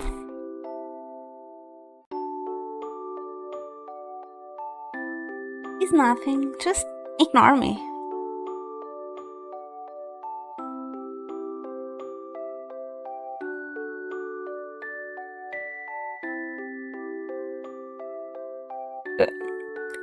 This wouldn't happen to be that surprise. Everyone keeps mentioning it, would it? Too much of a surprise. Like, we know that a surprise is coming. Like, yay, surprise, I guess. Yay.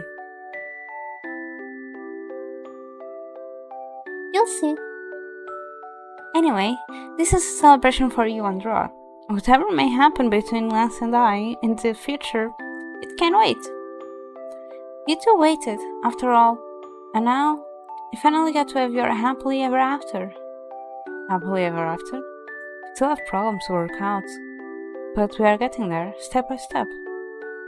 She just literally told you that you are getting asked in marriage. Like,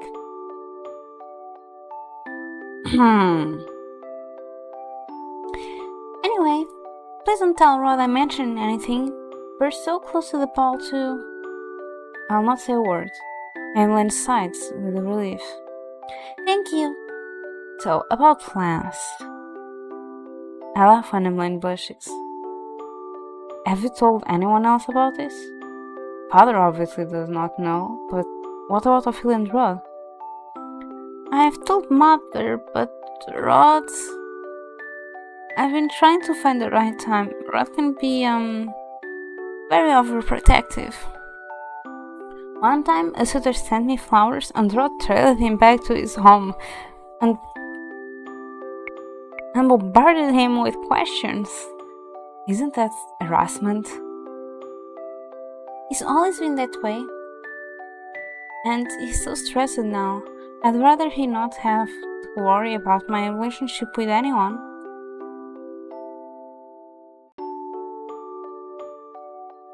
So I'm keeping it a secret for now. Like sister, like brother. But I wonder, is this the right thing to do?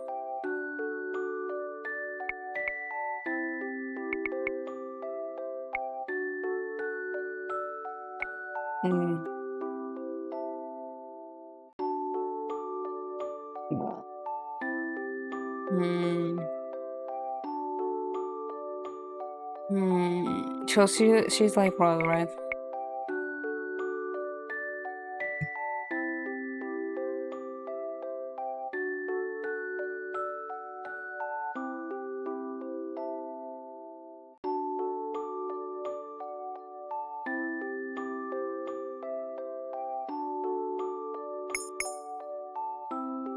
It does not matter what I think. Emmeline does not want him to know, and that is her decision. She's kept many of my secrets.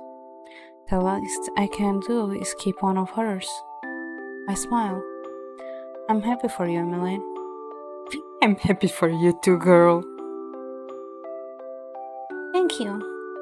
Regardless of when Lance asks the king for permission to court you, at least you'll get to see him tomorrow for the ball. And here I thought Emmeline was disinterested in all of her suitors, but there was a man all this time she was interested in. Emmeline flushes and nods. I'm looking forward to see him again. I grin.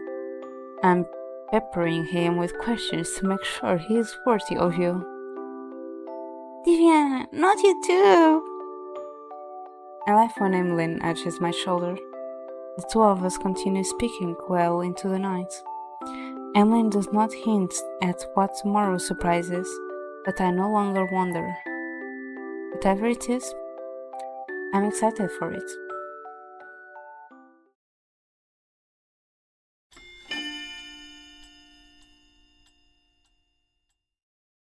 Bedrotted, Chapter 5.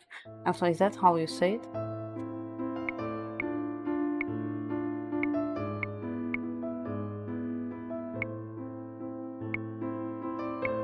Tonight is the night of the ball. I sit alone in front of my mirror, staring at my reflection. It has been a long time since I dressed up like this. Usually, when I must show my face at a ball as the crown princess, I do not put so much effort into my appearance, not when I am likely to excuse myself early. But tonight, things are different. Tonight, people will actually be expecting me. In fact, they are waiting for me to arrive. The thought makes me nervous. Oh my god, we look so pretty.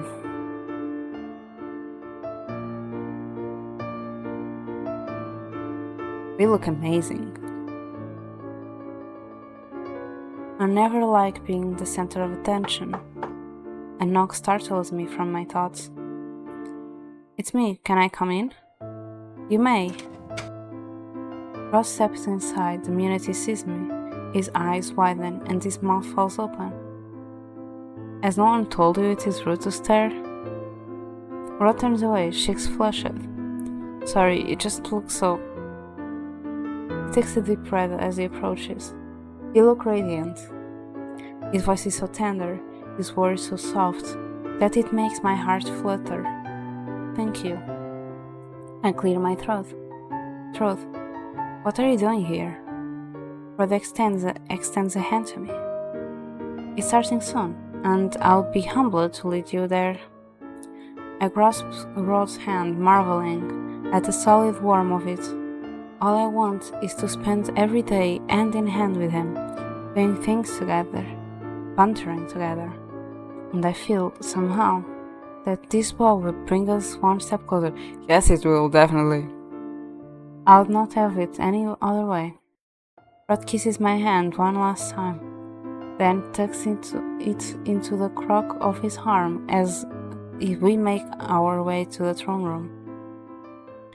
All eyes immediately fall on us when we are announced upon our entrance. There is applause, followed by uprising murmurs.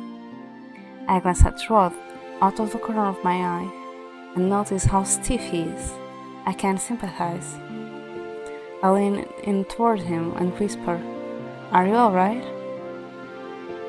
You know me, I've never liked crowds. I smile. And yet, you're a dancer who performs in front of them all the time. Maybe, but I'm not here as a dancer. I'm here as your lover. He looks so embarrassed when he says a word, but it is an embarrassment that stems from his feelings of unworthiness. I place my hand over his arm and smile gently. I, for one, cannot be happier everyone is seeing us together tonight. I want every day to be like this, me and you, together. Rod flushes. Viviana, if it isn't the most majestic ice princess. I recognize the voice immediately.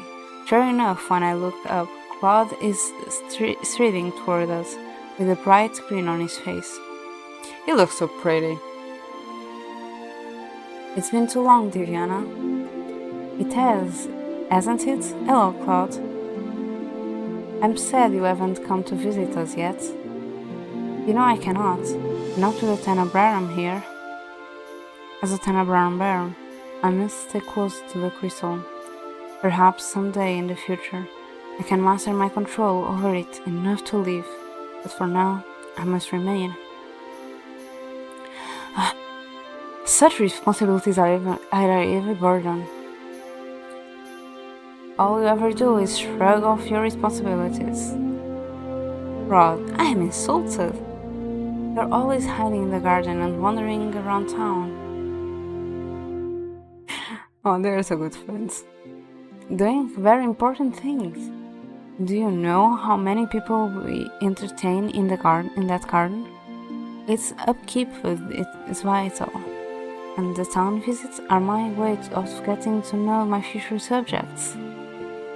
Whatever you say, I coughed strategically to break apart their conversation.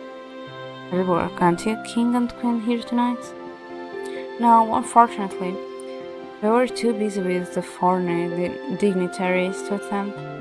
Rama and I are here on their behalf. Rama? I'd appreciate if you called me by my name, Claude.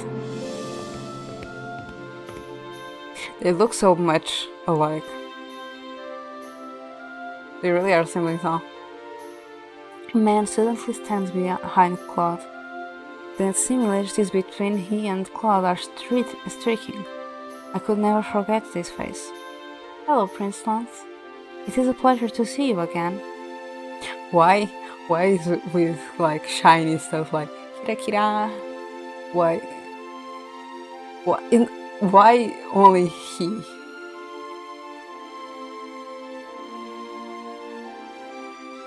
Why?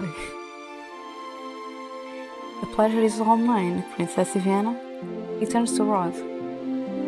And it's great to see you in such wonderful company. Hello again, Rod. I had no idea you were courting the princess. What a pleasant surprise this is. Claude smirks. I'm glad to know there's a reason for the trail of broken hearts you left behind in Morgantia. Rod suddenly looks extremely uncomfortable.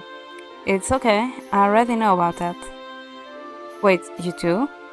Sabi told us. Rod groans. And this is why I can bring him anywhere. Claude grins. Rod was very popular. I heard musicians singing songs about him when last I was in town. Rod looks horrified. What? Claude nudges his brother. Enough of your tall tale, Fama. It's not a tall tale. You're just disappointed they're no longer singing that chameleon prince song. Nonsense. They glare at each other. I clear my throat. Thank you both for taking care of Rod while he was in Proventia. The brothers pause to smile at me. Why is he with the shiny kira kira thing? Why? He isn't even one of the possible routes. So, why? We are actually here to interrogate him to see if he's a good partner for our sister. Yes. Of course, it was our pleasure. Oh, now Karma too. You two are really siblings. I echo the sentiment. I do what I can to assist with matters of the heart. We were lucky to have Rod, and Rod is lucky to have you, Princess Viviana.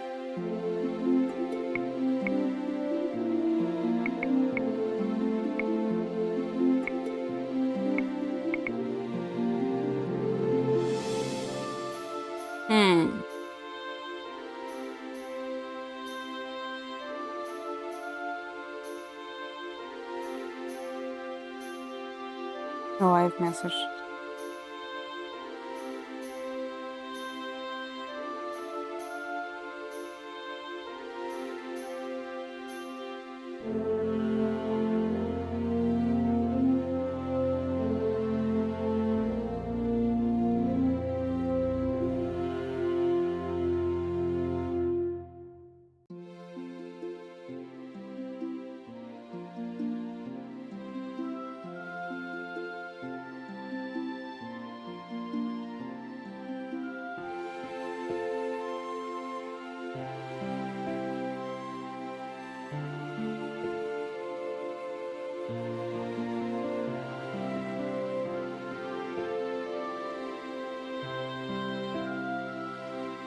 Okay. Where was I? Oh yeah. We are going to make Rod be very fluttered if we say that I'm the lucky one. And that feels... I need to clean my nose. I think I'm getting sick.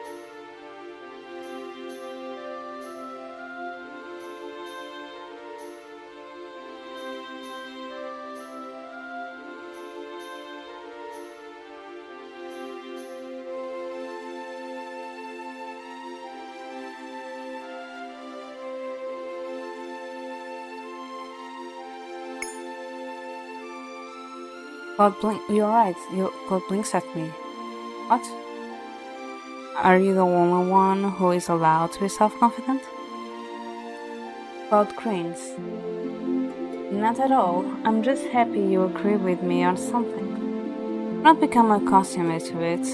I doubt we'll agree on anything anytime soon. Is that the challenge, Viviana? Once nudges his brother. Please stop making everything into a challenge. While the two brothers bicker, Rod squeezes my hand and leans into a whisper in my ear. I am lucky, you know. The luckiest man in the world. You are, and I'm just as lucky. Diana! I turned to see Emily walking straight towards us. I thought she was also wearing pretty dresses and like more different appearance like we are. Disappointed. Whoopsie. I've been looking all over for you.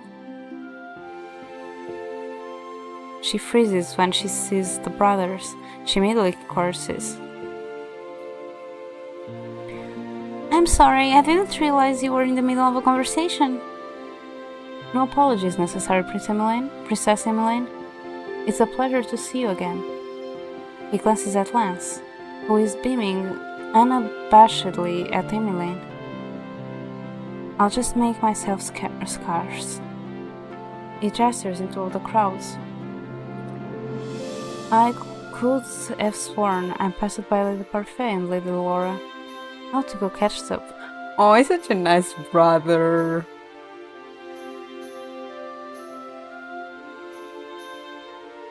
Oh, Rod, I'm sorry, Rod, but he's coming. Claude excuses himself with a bow and a wink. Lance laughs awkwardly.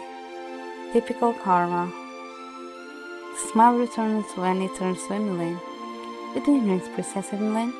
It's so good to see you in person after all this time. You look beautiful tonight. Emmeline flashes as she smiles back. Thank you. You look very handsome yourself. Rod looks at the two of them quizzically. You sound as if you've been keeping some secret correspondence with my sister. Because yes.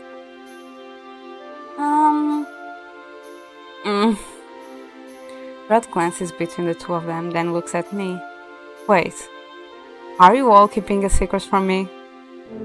It's not as if you don't keep your own secrets. Ouch.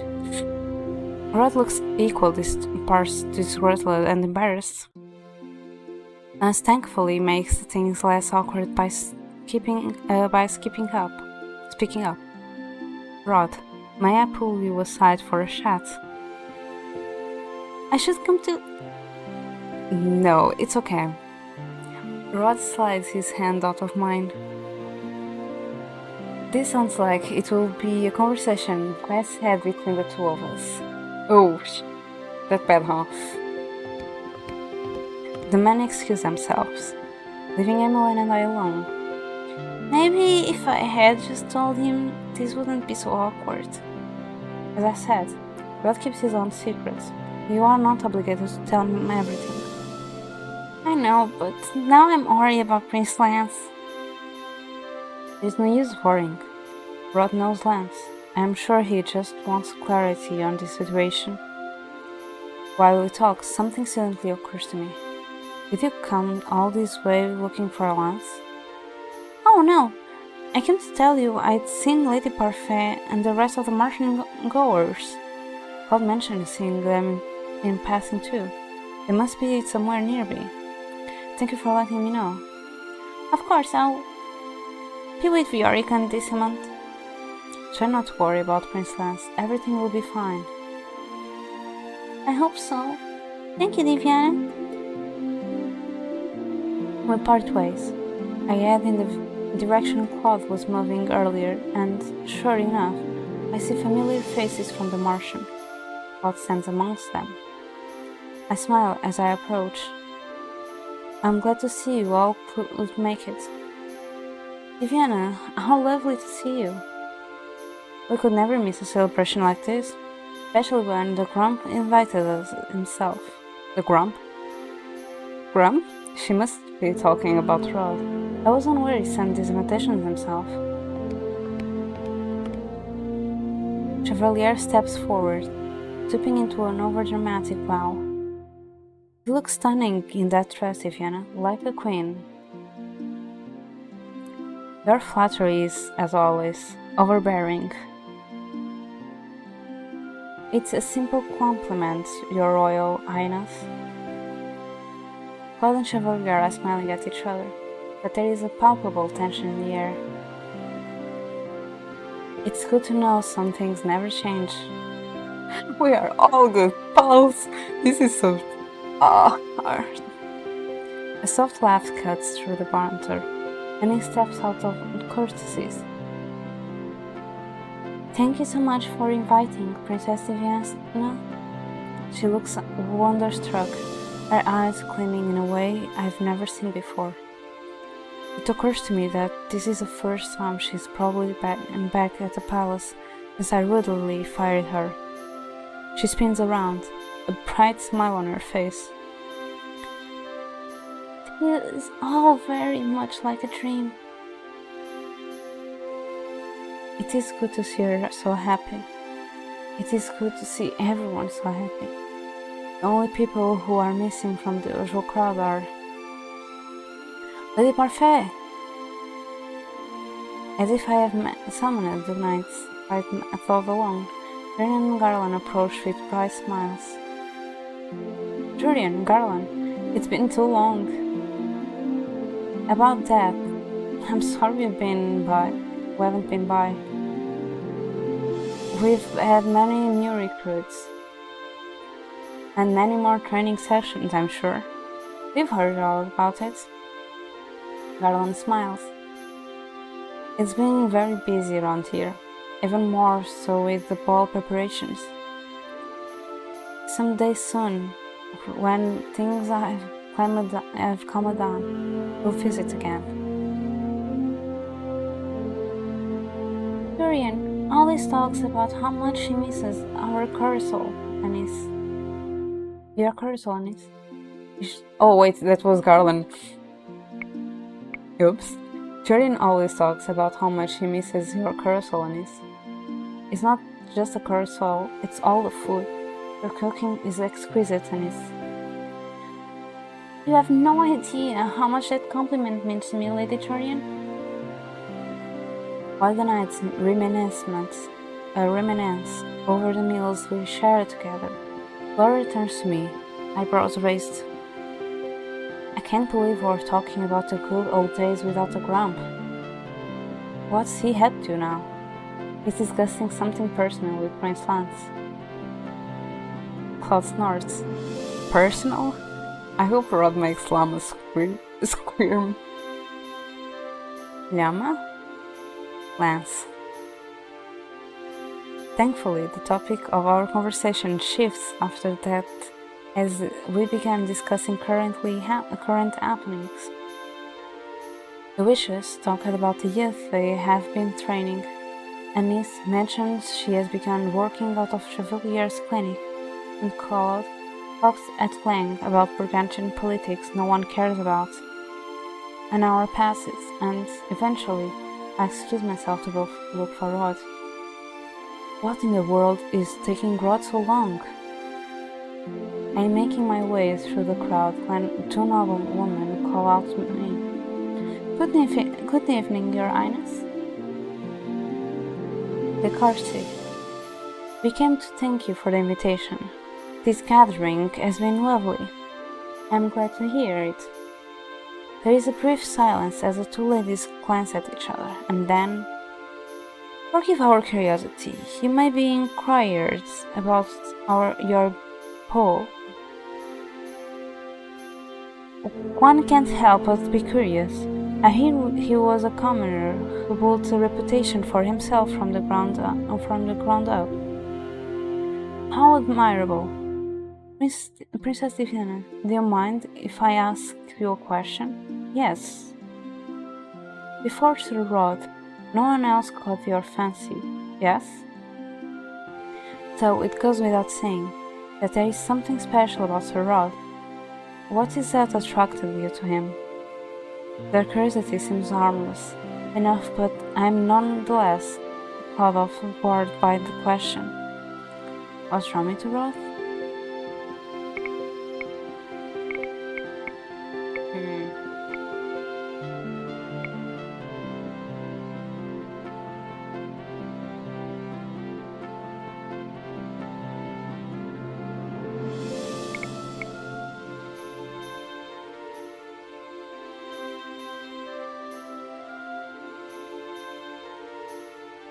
I don't care about if he's a good dancer. We have been talking a lot about how hard he has been working, and he also has been talking about how hard he is working because he sees us working hard.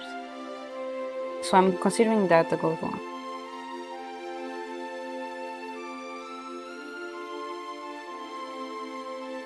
Also, there is 3 choices. I'm going to choose.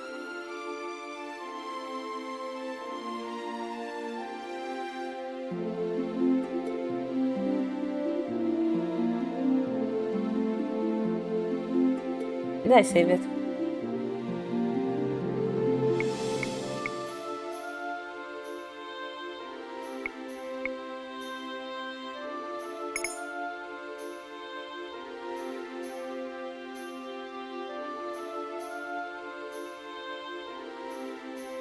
Oh, I did.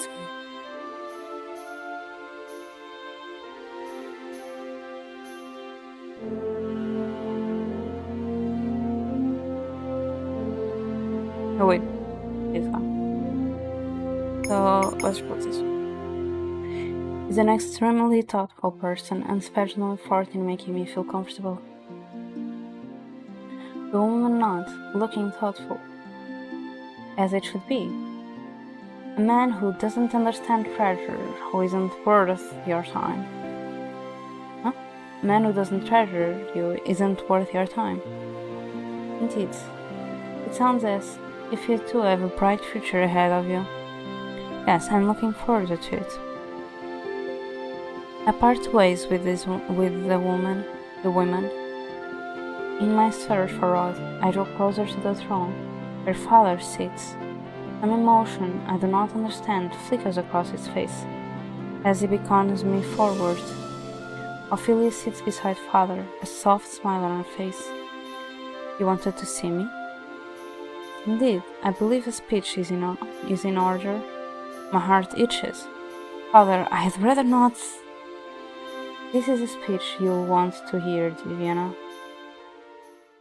Father holds up a hand, a signal that causes the musicians to stop playing. The quiet settles quickly. My father clears his throat.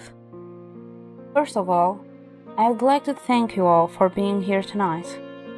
We have had much to celebrate during these peaceful years, but tonight we are here to celebrate someone who is very special to me. Tonight we are here to celebrate my daughter. I 5 years stood up behind the throne as father gestures me forward. I take a deep breath as I move to stand beside him. It has been 2 years since my daughter, Viviana Riel Brighton, became the Throne Baron. She has already accomplished so much in these 2 years. It is because of her we know this current peace. Tonight, we celebrate her artwork. There is more applause. I fight to keep my expression calm, and my heart flutters. It is not just nerves sitting in the pit of my stomach. There is also warm, pride. Father holds up a hand, splitting the chamber. But that is not the only reason we celebrate tonight. My father only offers a soft, knowing smile before gesturing into the crowd. As if on some silent cue, the crowd's part, revealing Rod, who approaches the throne quietly. Rod? His name is a whisper on my lips. The room is so silent I can hear Rod take a deep breath. Princess Diviana. Despite the calmness of his expression, his voice is shaky. I love you with all my heart, Diviana. The words proclaimed so confidently in front of so many people caused tears to form in my eyes. My biggest wish is to spend the rest of my days with you, to give you everything you could ever want. And I hope, with all my heart, that you'll give me that honor. I knew it. Rod pulls a small box out of his pocket, and my heart skips a bit when he kneels in front of me. Vaguely, I am aware of gasps and whispers from the crowd, but the sound of my own nervous heartbeat is loudest. Rod opens the box, revealing a ring with a beautiful golden stone in the center. This is Princess Viviana Riela Brighton, daughter of King Gennaro Brighton III. Will you do me the honor of becoming my wife? Despite my best efforts, tears slide down my cheeks as I smile. It would be my honor. As Rod stands to slide the ring onto my finger, I am so filled with joy I feel buoyant. I throw my arms around him and bury my face into the crown of his neck as the audience cheers. I barely hear the sounds. My focus is on Rod's hands, resting on the small of my back. I love you, Rod. I love you too, Diviana. A toast for my daughter and her fiancé. The music starts again, the triumphant notes filling the ballroom. I am relieved when, slowly but surely, the crowd's eyes fall away from us. I pull away from Rod as my father steps forward. Before I can react, he pulls me into a tight embrace. Congratulations, Viviana. I am shocked to see tears shimmering in his eyes. My father chuckles softly as my expression of wonder. Even us, ardent old men, can be sentimental. I'll have you know it's been teary eyes for days. My father gives a filial look, and she smiles back, her own eyes glossy with tears. The sight makes my heart full. How long have you both known about this? For a while. Rod had to ask me for permission for your hand after all. There was much pondering over when to make the official announcement. I thought the ball might be a good opportunity. Philly is ever the thoughtful planner. It was a good idea, I admit. even if doing that in front of all these people was terrifying. Rod rubs the back of his neck, cheeks flushed. Thank the gods I don't have to do something like it again. Oh, ruling requires addressing crowds quite often. Rod frowns. I prefer to take this one step at a time. Very, very slowly. Well then, it is a good thing we are both very patient. Rod beams at me. He points over my shoulder. I do not realize why until someone grabs me from behind and pulls me into a tight hug. Congratulations, Viviana! I'm so happy for you. Congratulations! I pull away with a laugh. Emmeline is practically bouncing on her heels, with Sebby perched on her shoulder. Thank you, Emmeline, Sebby. Phew! Glad I made it in time to see the proposal. I thought you would come back for Sebby.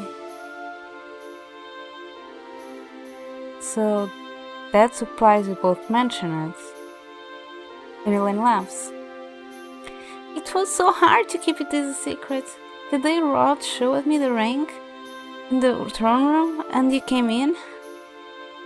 She shakes her head.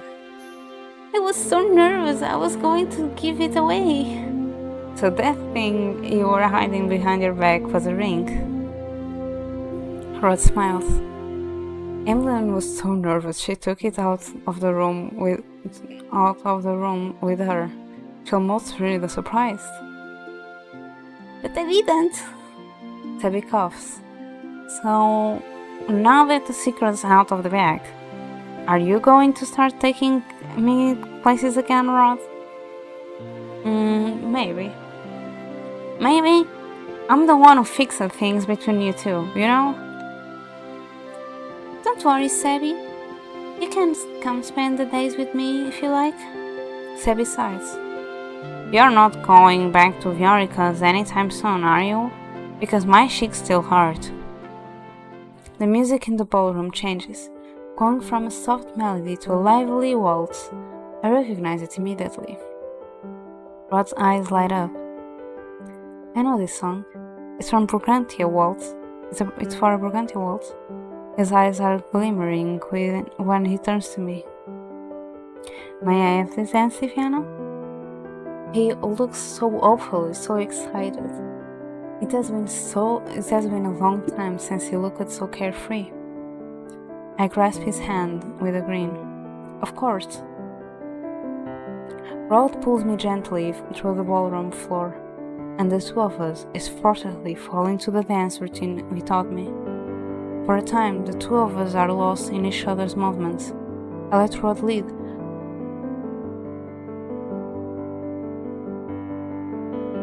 He twirls after twirl, and match each of his movements perfectly. Rod grins. You've really improved. Improved? If you were to challenge me right now, I would win. Oh? His fingers settle on my hips. I stumble at that brute movement, nearly falling into his chest, and he laughs. I wouldn't challenge you right now, but I wouldn't want to embarrass you in front of everyone. I stamp my foot down close to his in step. Rod steps away with a smirk. Next time we're in here alone, I'll challenge you, and I will win. Rod laughs. That's it. That's the spirit I fell in love with. Rod pulls me into another underarm twirl. I glance around during the turn and notice Princess Emmeline dancing not too far from us. Rod sees me looking and raises an eyebrow. I'm a little offended Emmeline told you about the letters, but not me. If it makes you feel better, I just found out yesterday. It was an accident. Still, was she really that worried I was going to scare him away? Your frown is a little frightening. Rod sighs. Fine, maybe my poker face is a little stern, But I can't. I can't still help being protective. Did you tell Prince Lance all that? Rod shakes his head. I told him I trust him. But I owe her an apology. I don't want to have. I don't want her to have to feel like she needs to hide things from me. Emmeline is terrible at keeping secrets. I can't imagine she would ever want to keep something from you.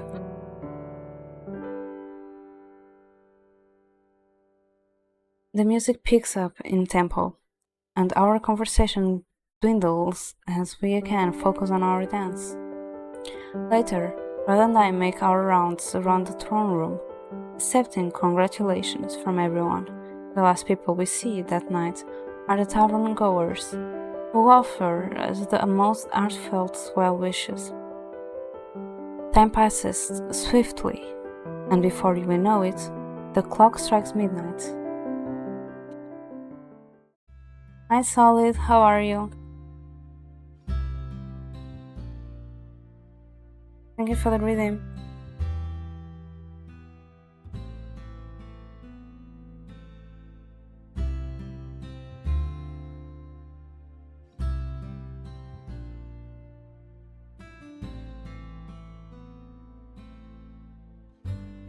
Go sleepy, go sleep.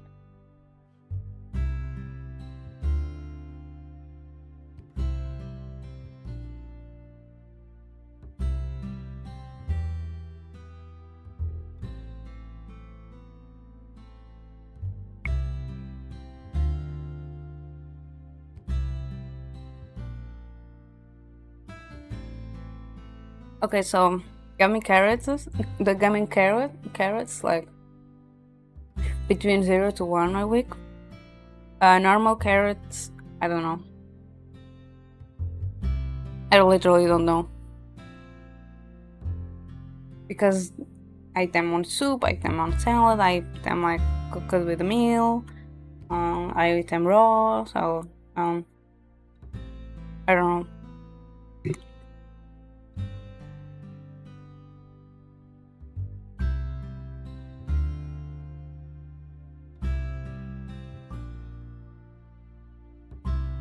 Later, the group of us standing by the palace gates for the final goodbye of the night. Well, it's been fun, but we have to get back.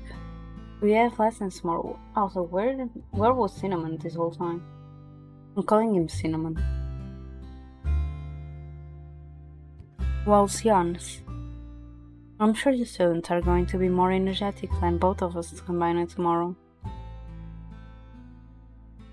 Which is why we should be getting back. We're in charge of setting a good example.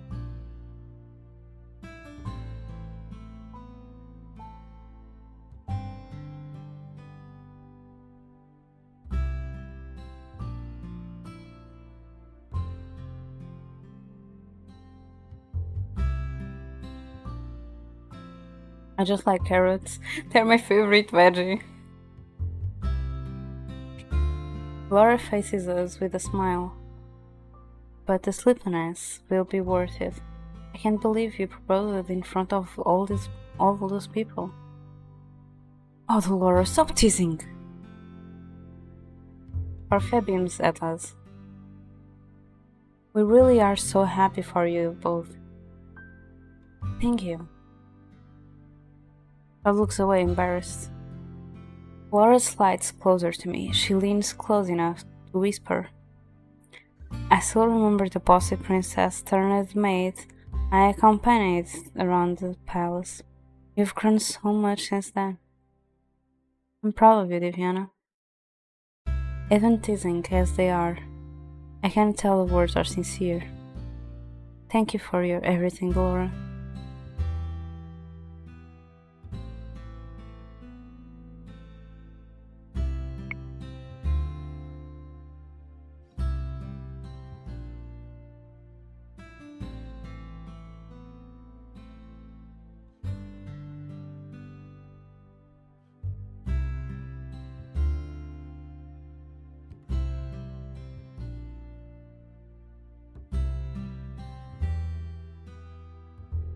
We watch even we watch everyone walk back into the darkness town until we can see them no more, and then it was nice to catch up with everyone, but is there a reason that Grumpy Kid wasn't here? I know who he means immediately. Sina? The heir to Lucy's? Rod shrugs. He received an invitation, same as everyone else. I shook my head with a sigh. He is very temperamental. I think I'm going to need to befriend him before he decides to grace us with his presence.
But I'm just checking something because I'm not.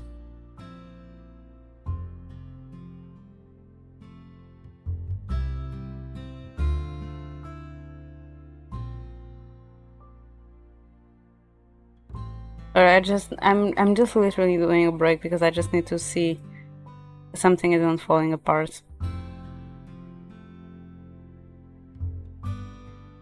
And so I'm concerned about your PC.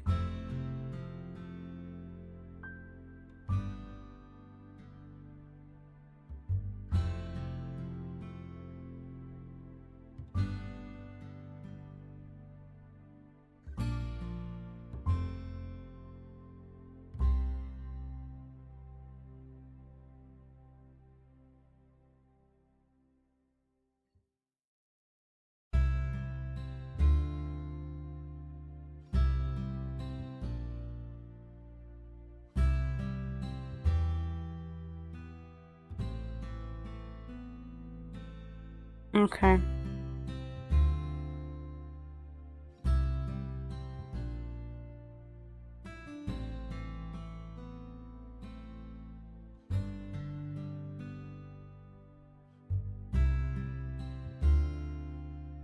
So I just had to check it really quick.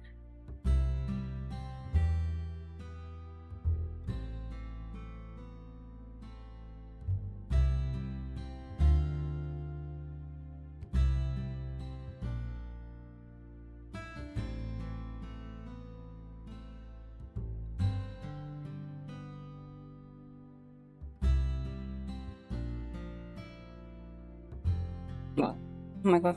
Temperamental? Sounds like a certain princess I know. Rod scowls. Says the most temperamental, overdramatic prince in this world. I'm terribly offended. I cross my arms. Never mind, Sino.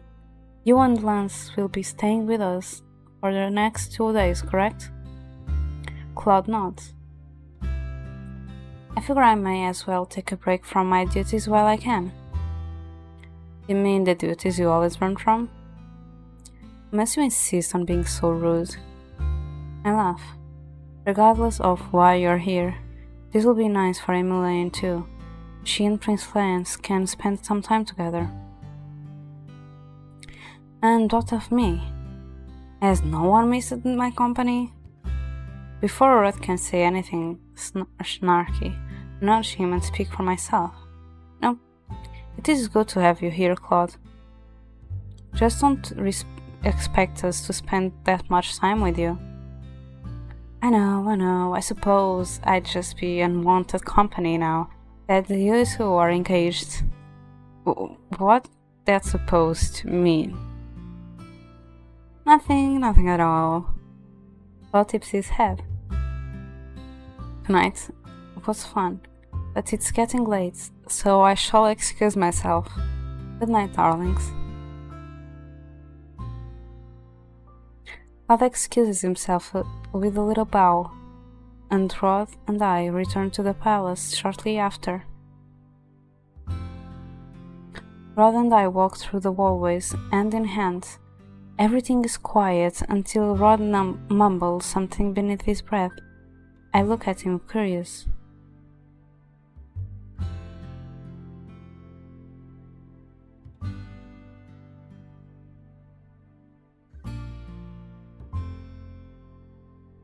What was that? I just remembered something I was going to bring up earlier. Oh. I happened to overhear a conversation you were having with some noble woman earlier. You were absorbing? You were talking about me. It's good to hear you think I'm thoughtful. That is an understatement. Savvy has said before that you're an overthinker. I agree. Rod flushes. Now, even you're teasing me? Thoughtful and overthinking aren't the same thing. Sorry, but you know it's the truth. Rod sighs.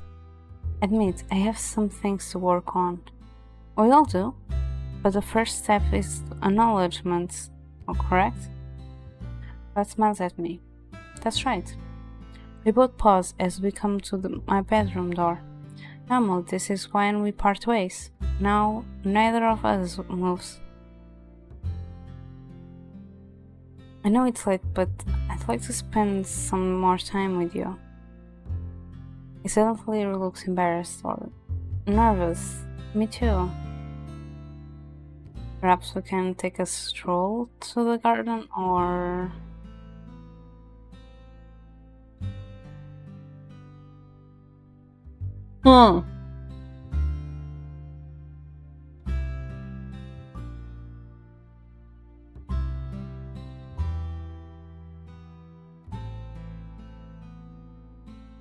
Going to put the first one for one reason. It looks too much into action. And that will put Rod in a bad place. That's why I'm picking it. Stay with me tonight. Wait, what? Well, you did ask. For a few moments, the two of us stand there, staring at each other, neither of us breaking eye contact. When you say stay with me, you mean... I mean that we sleep together in the same bed. I cross my arms over my chest. My heart is beating so frantically. It was a wonder Rod can't hear it. Just sleep. For now, I want to head, but I am too embarrassed to say the words. Thankfully, Rod doesn't push me. If you insist, I grab the doorknob and stiffly open the door. Maybe I should have put this in. I call on servants to make some warm tea for us and set it down to the table. When it arrives, Rod looks uncharacteristically nervous. I notice he glances everywhere but at my bed.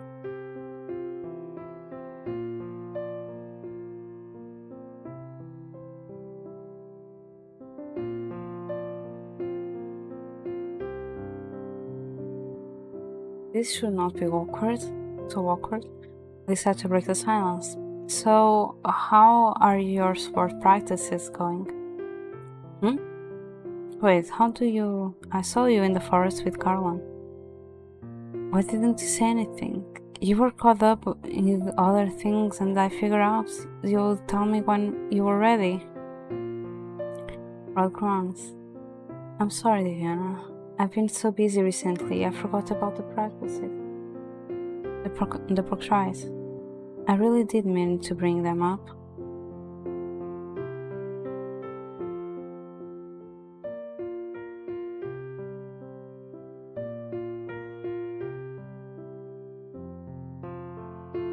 there's no need to apologize, but you promised me no more secrets. Yes, so you'll tell me how those practices go from now on? Or not? I wanted to surprise you with my progress in the future, but I haven't really improved yet. Rod, I reach out to grip his hands. How am I to celebrate your successes if I do not know about your endeavors in the first place? Fair enough. It will still be a while yet before I have progress to speak of. But I told you I will not keep secrets, and I mean it.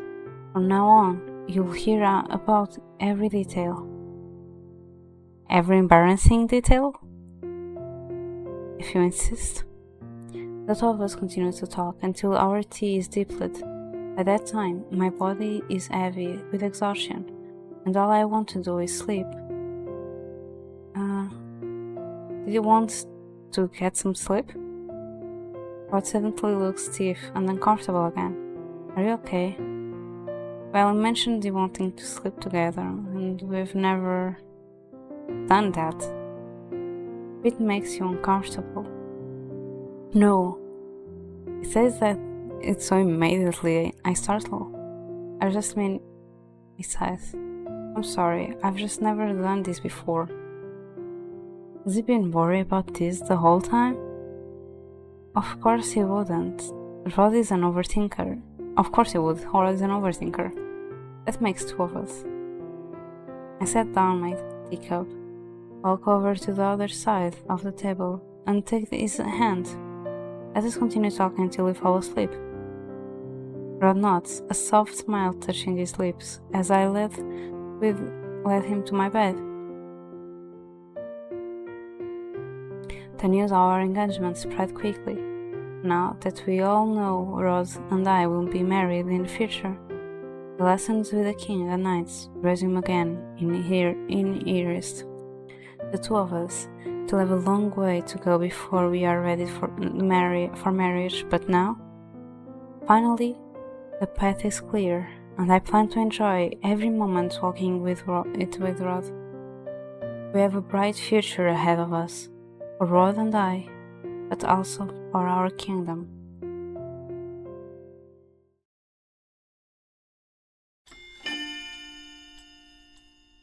For a Brighter Future, Chapter 6. Okay. 4 months have passed since Rod proposed to me. Since then, I have been diligently attending all of his lessons. There is still much work to be done, but there is no rush. Every time Rod feels frustrated for not living up to the expectations of father and others, that is what I tell him. Often, he gets so caught up in what he could be that he forgets to celebrate the things he's already achieved. But slowly but surely, I'm getting him to appreciate the here and now. He's stubborn, but I am more stubborn.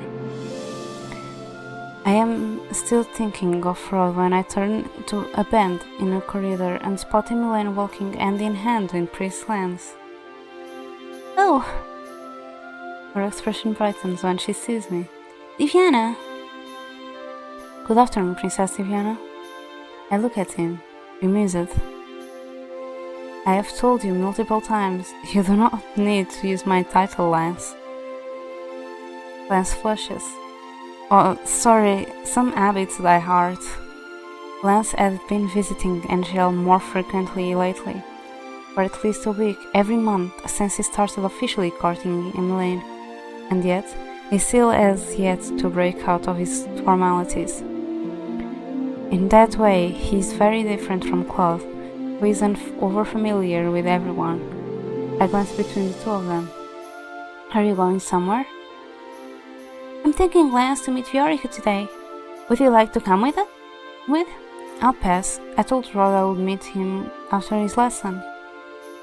Understood. When he gets out, can you tell him Sebi is with Mother? Of course. Thank you. She reels to look at Lance. Ready to go, Lemma?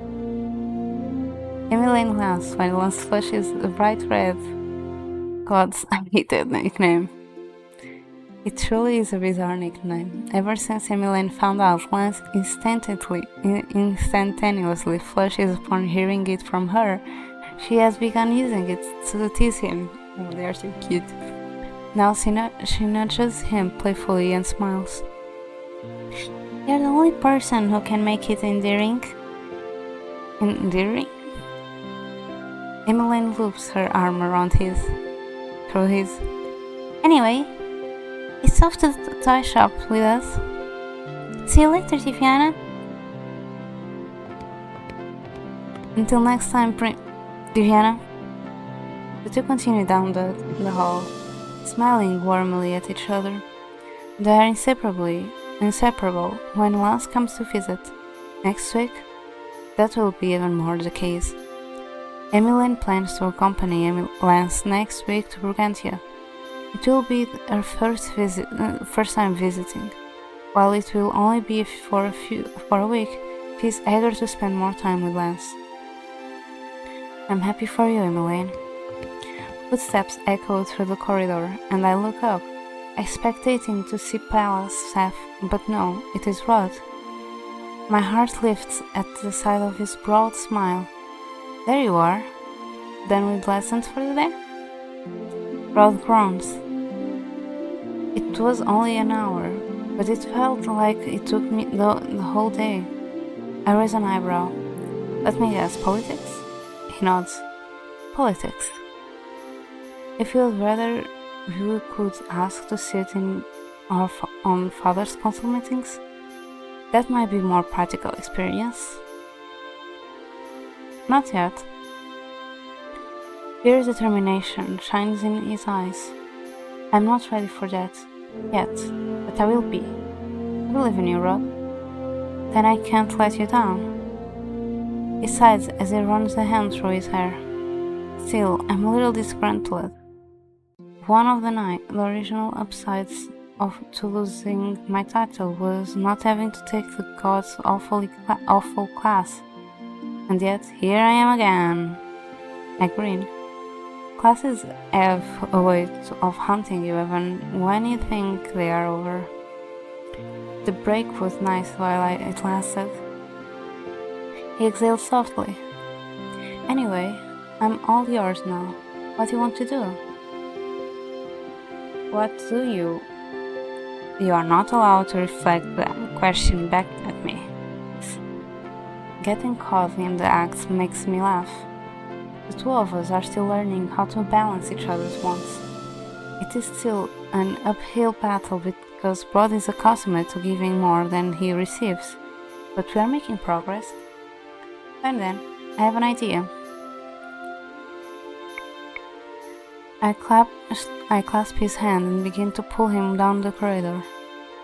Are you going to tell me where you are taking me? You'll see. I led him to our secret place. A lot has changed since we met in this spot years ago. Though I no longer have to worry about hiding our relationship, this place still feels like a safe haven. I should have known it would be this place. I thought you might enjoy this after sitting in a stuffy room for hours. Rod angles his head to look up at the patches of sky visible through the canopies, his eyes shining in the sunlight, sparkling like aquamarine. The sight takes my breath away. He looks so at ease here, so relaxed. It is a far cry from the way things used to be. Before Rod always tried to shoulder so many burdens. I'm glad I could help take some of them on now. It turns and catches my eye. What? Is there something in my face? I was just remembering how this all began. How in the beginning you hated me, and now here we are. Fate sure loves to toy with us, but in the end, we took fate into our hands. God smiles. For you, I wouldn't do anything. I would do anything. Confronting fate was nothing. He reaches for my hand and leads me to a boulder. The two of us sit shoulder to shoulder, looking at the sky. When a breeze rustles my clothing and makes me shudder, Rod presses closer, wrapping my arm around my shoulders. His warmth makes me feel cozy and safe. Have you seen Em today? She's introducing Glance to Viorica.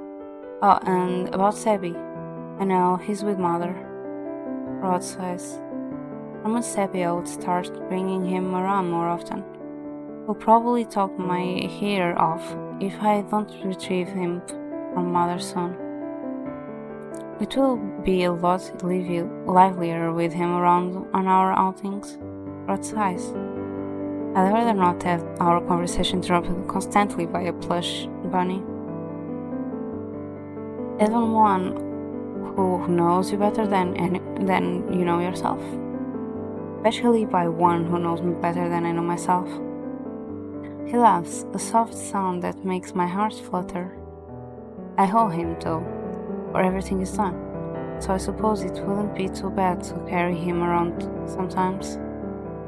He goes quiet again, his gaze growing sober.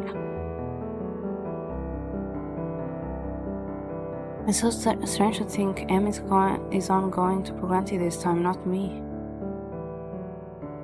I shift to look at him. Do you miss it? Rod shrugs. It was hard to enjoy Brigantia when I was thinking about you every moment of the day. What? What else would I have been thinking about? Our lessons, maybe? Rod scowls. Lessons. I'd like to be done with them forever. It seems that is the trade-off for courting me, endless lessons. Rod shakes his head. I gave up my life for love, twice. Lessons are nothing. He plants a kiss on my forehead. I already told you, for you, I'd do anything. But it will be strange not to have Em here, even if it's only for a week. He looks forlorn. If she someday decides to stay in Brigantia, then it will not matter, because we know distance is bearable if you love someone. Rod quirks an eyebrow. You were always so mad when I didn't tell you when I was coming back to visit. You'd think I should write grumpy letters like that to him? Our situation was different. You did not tell me how long. The words fade when I realize Rod is laughing. I gather electricity on my fingertips, just a spark, and poke him gently in the shoulder. Rod yelps and then laughs even harder. I missed this. My magic? You. He kissed me again. Once on the cheek, then on my forehead. I missed your passion, your spark, even your cheating? No, especially your cheating. You need to be cheated. This is hardly kingly behavior. Kingly. Well, you will be a king someday. And you will be queen someday. Someday. The word may have felt daunting before, but now it is hopeful. It is a lot easier to think about ruling when I imagine doing it by roadside, together. I still have a lot to learn before then. That makes both of us. Rod looks at me for a moment, a long moment, then stands abruptly.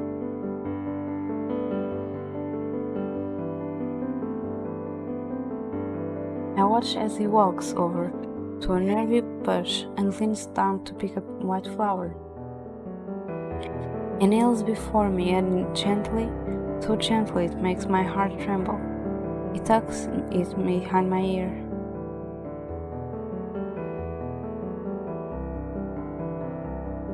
He grasps my hand and loops his pinky finger together through mine. I told you I was done with secrets. I'm done with wishes too. From now on, the two of us are going to do everything together. He breathes in softly, This is my promise to you, Deviana. I promise I will always work hard to be worth it. To be worthy of the title of your fiancé, and someday to be worthy of being called your husband and king. I promise I will make you the happiest wife. Promise that everything we've hoped for will happen. No more wishing or dreaming. The two of us will carve a way to the perfect future together. You always bring tears to my eyes. And I promise to always walk that path with you, Rod. Remember, you are never alone. I love you, Deviana. Love you too, Rod. The two of us share a kiss beneath the fragmented sunlight. Finally, after so many years of secrets, we are living our dream together.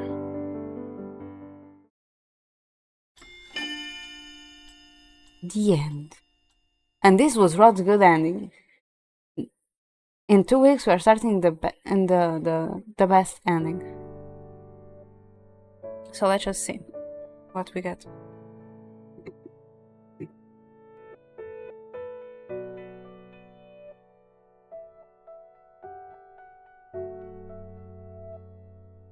There's still nothing in the table.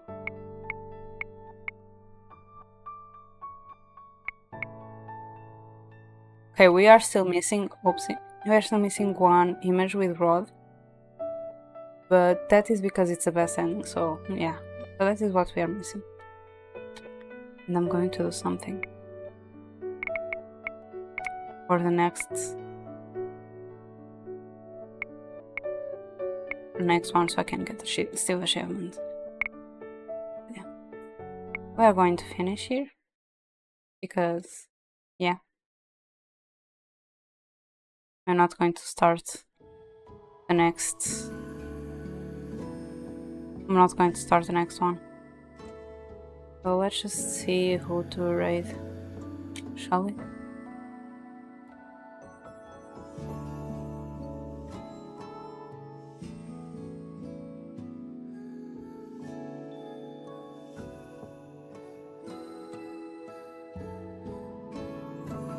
I don't know who's streaming.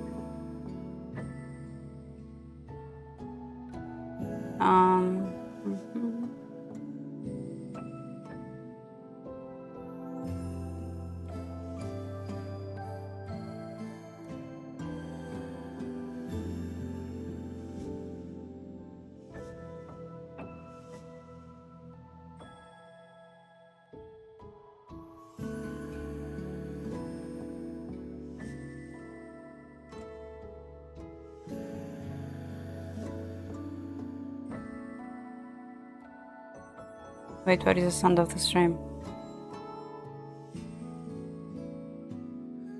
Why can't I hear anything? Okay, now I hear. I know who we are reading. Okay, the read message will be...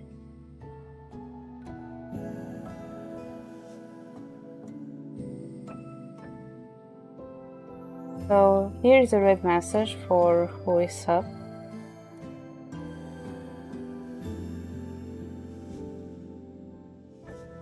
So that is a message for who is sub and for who isn't sub.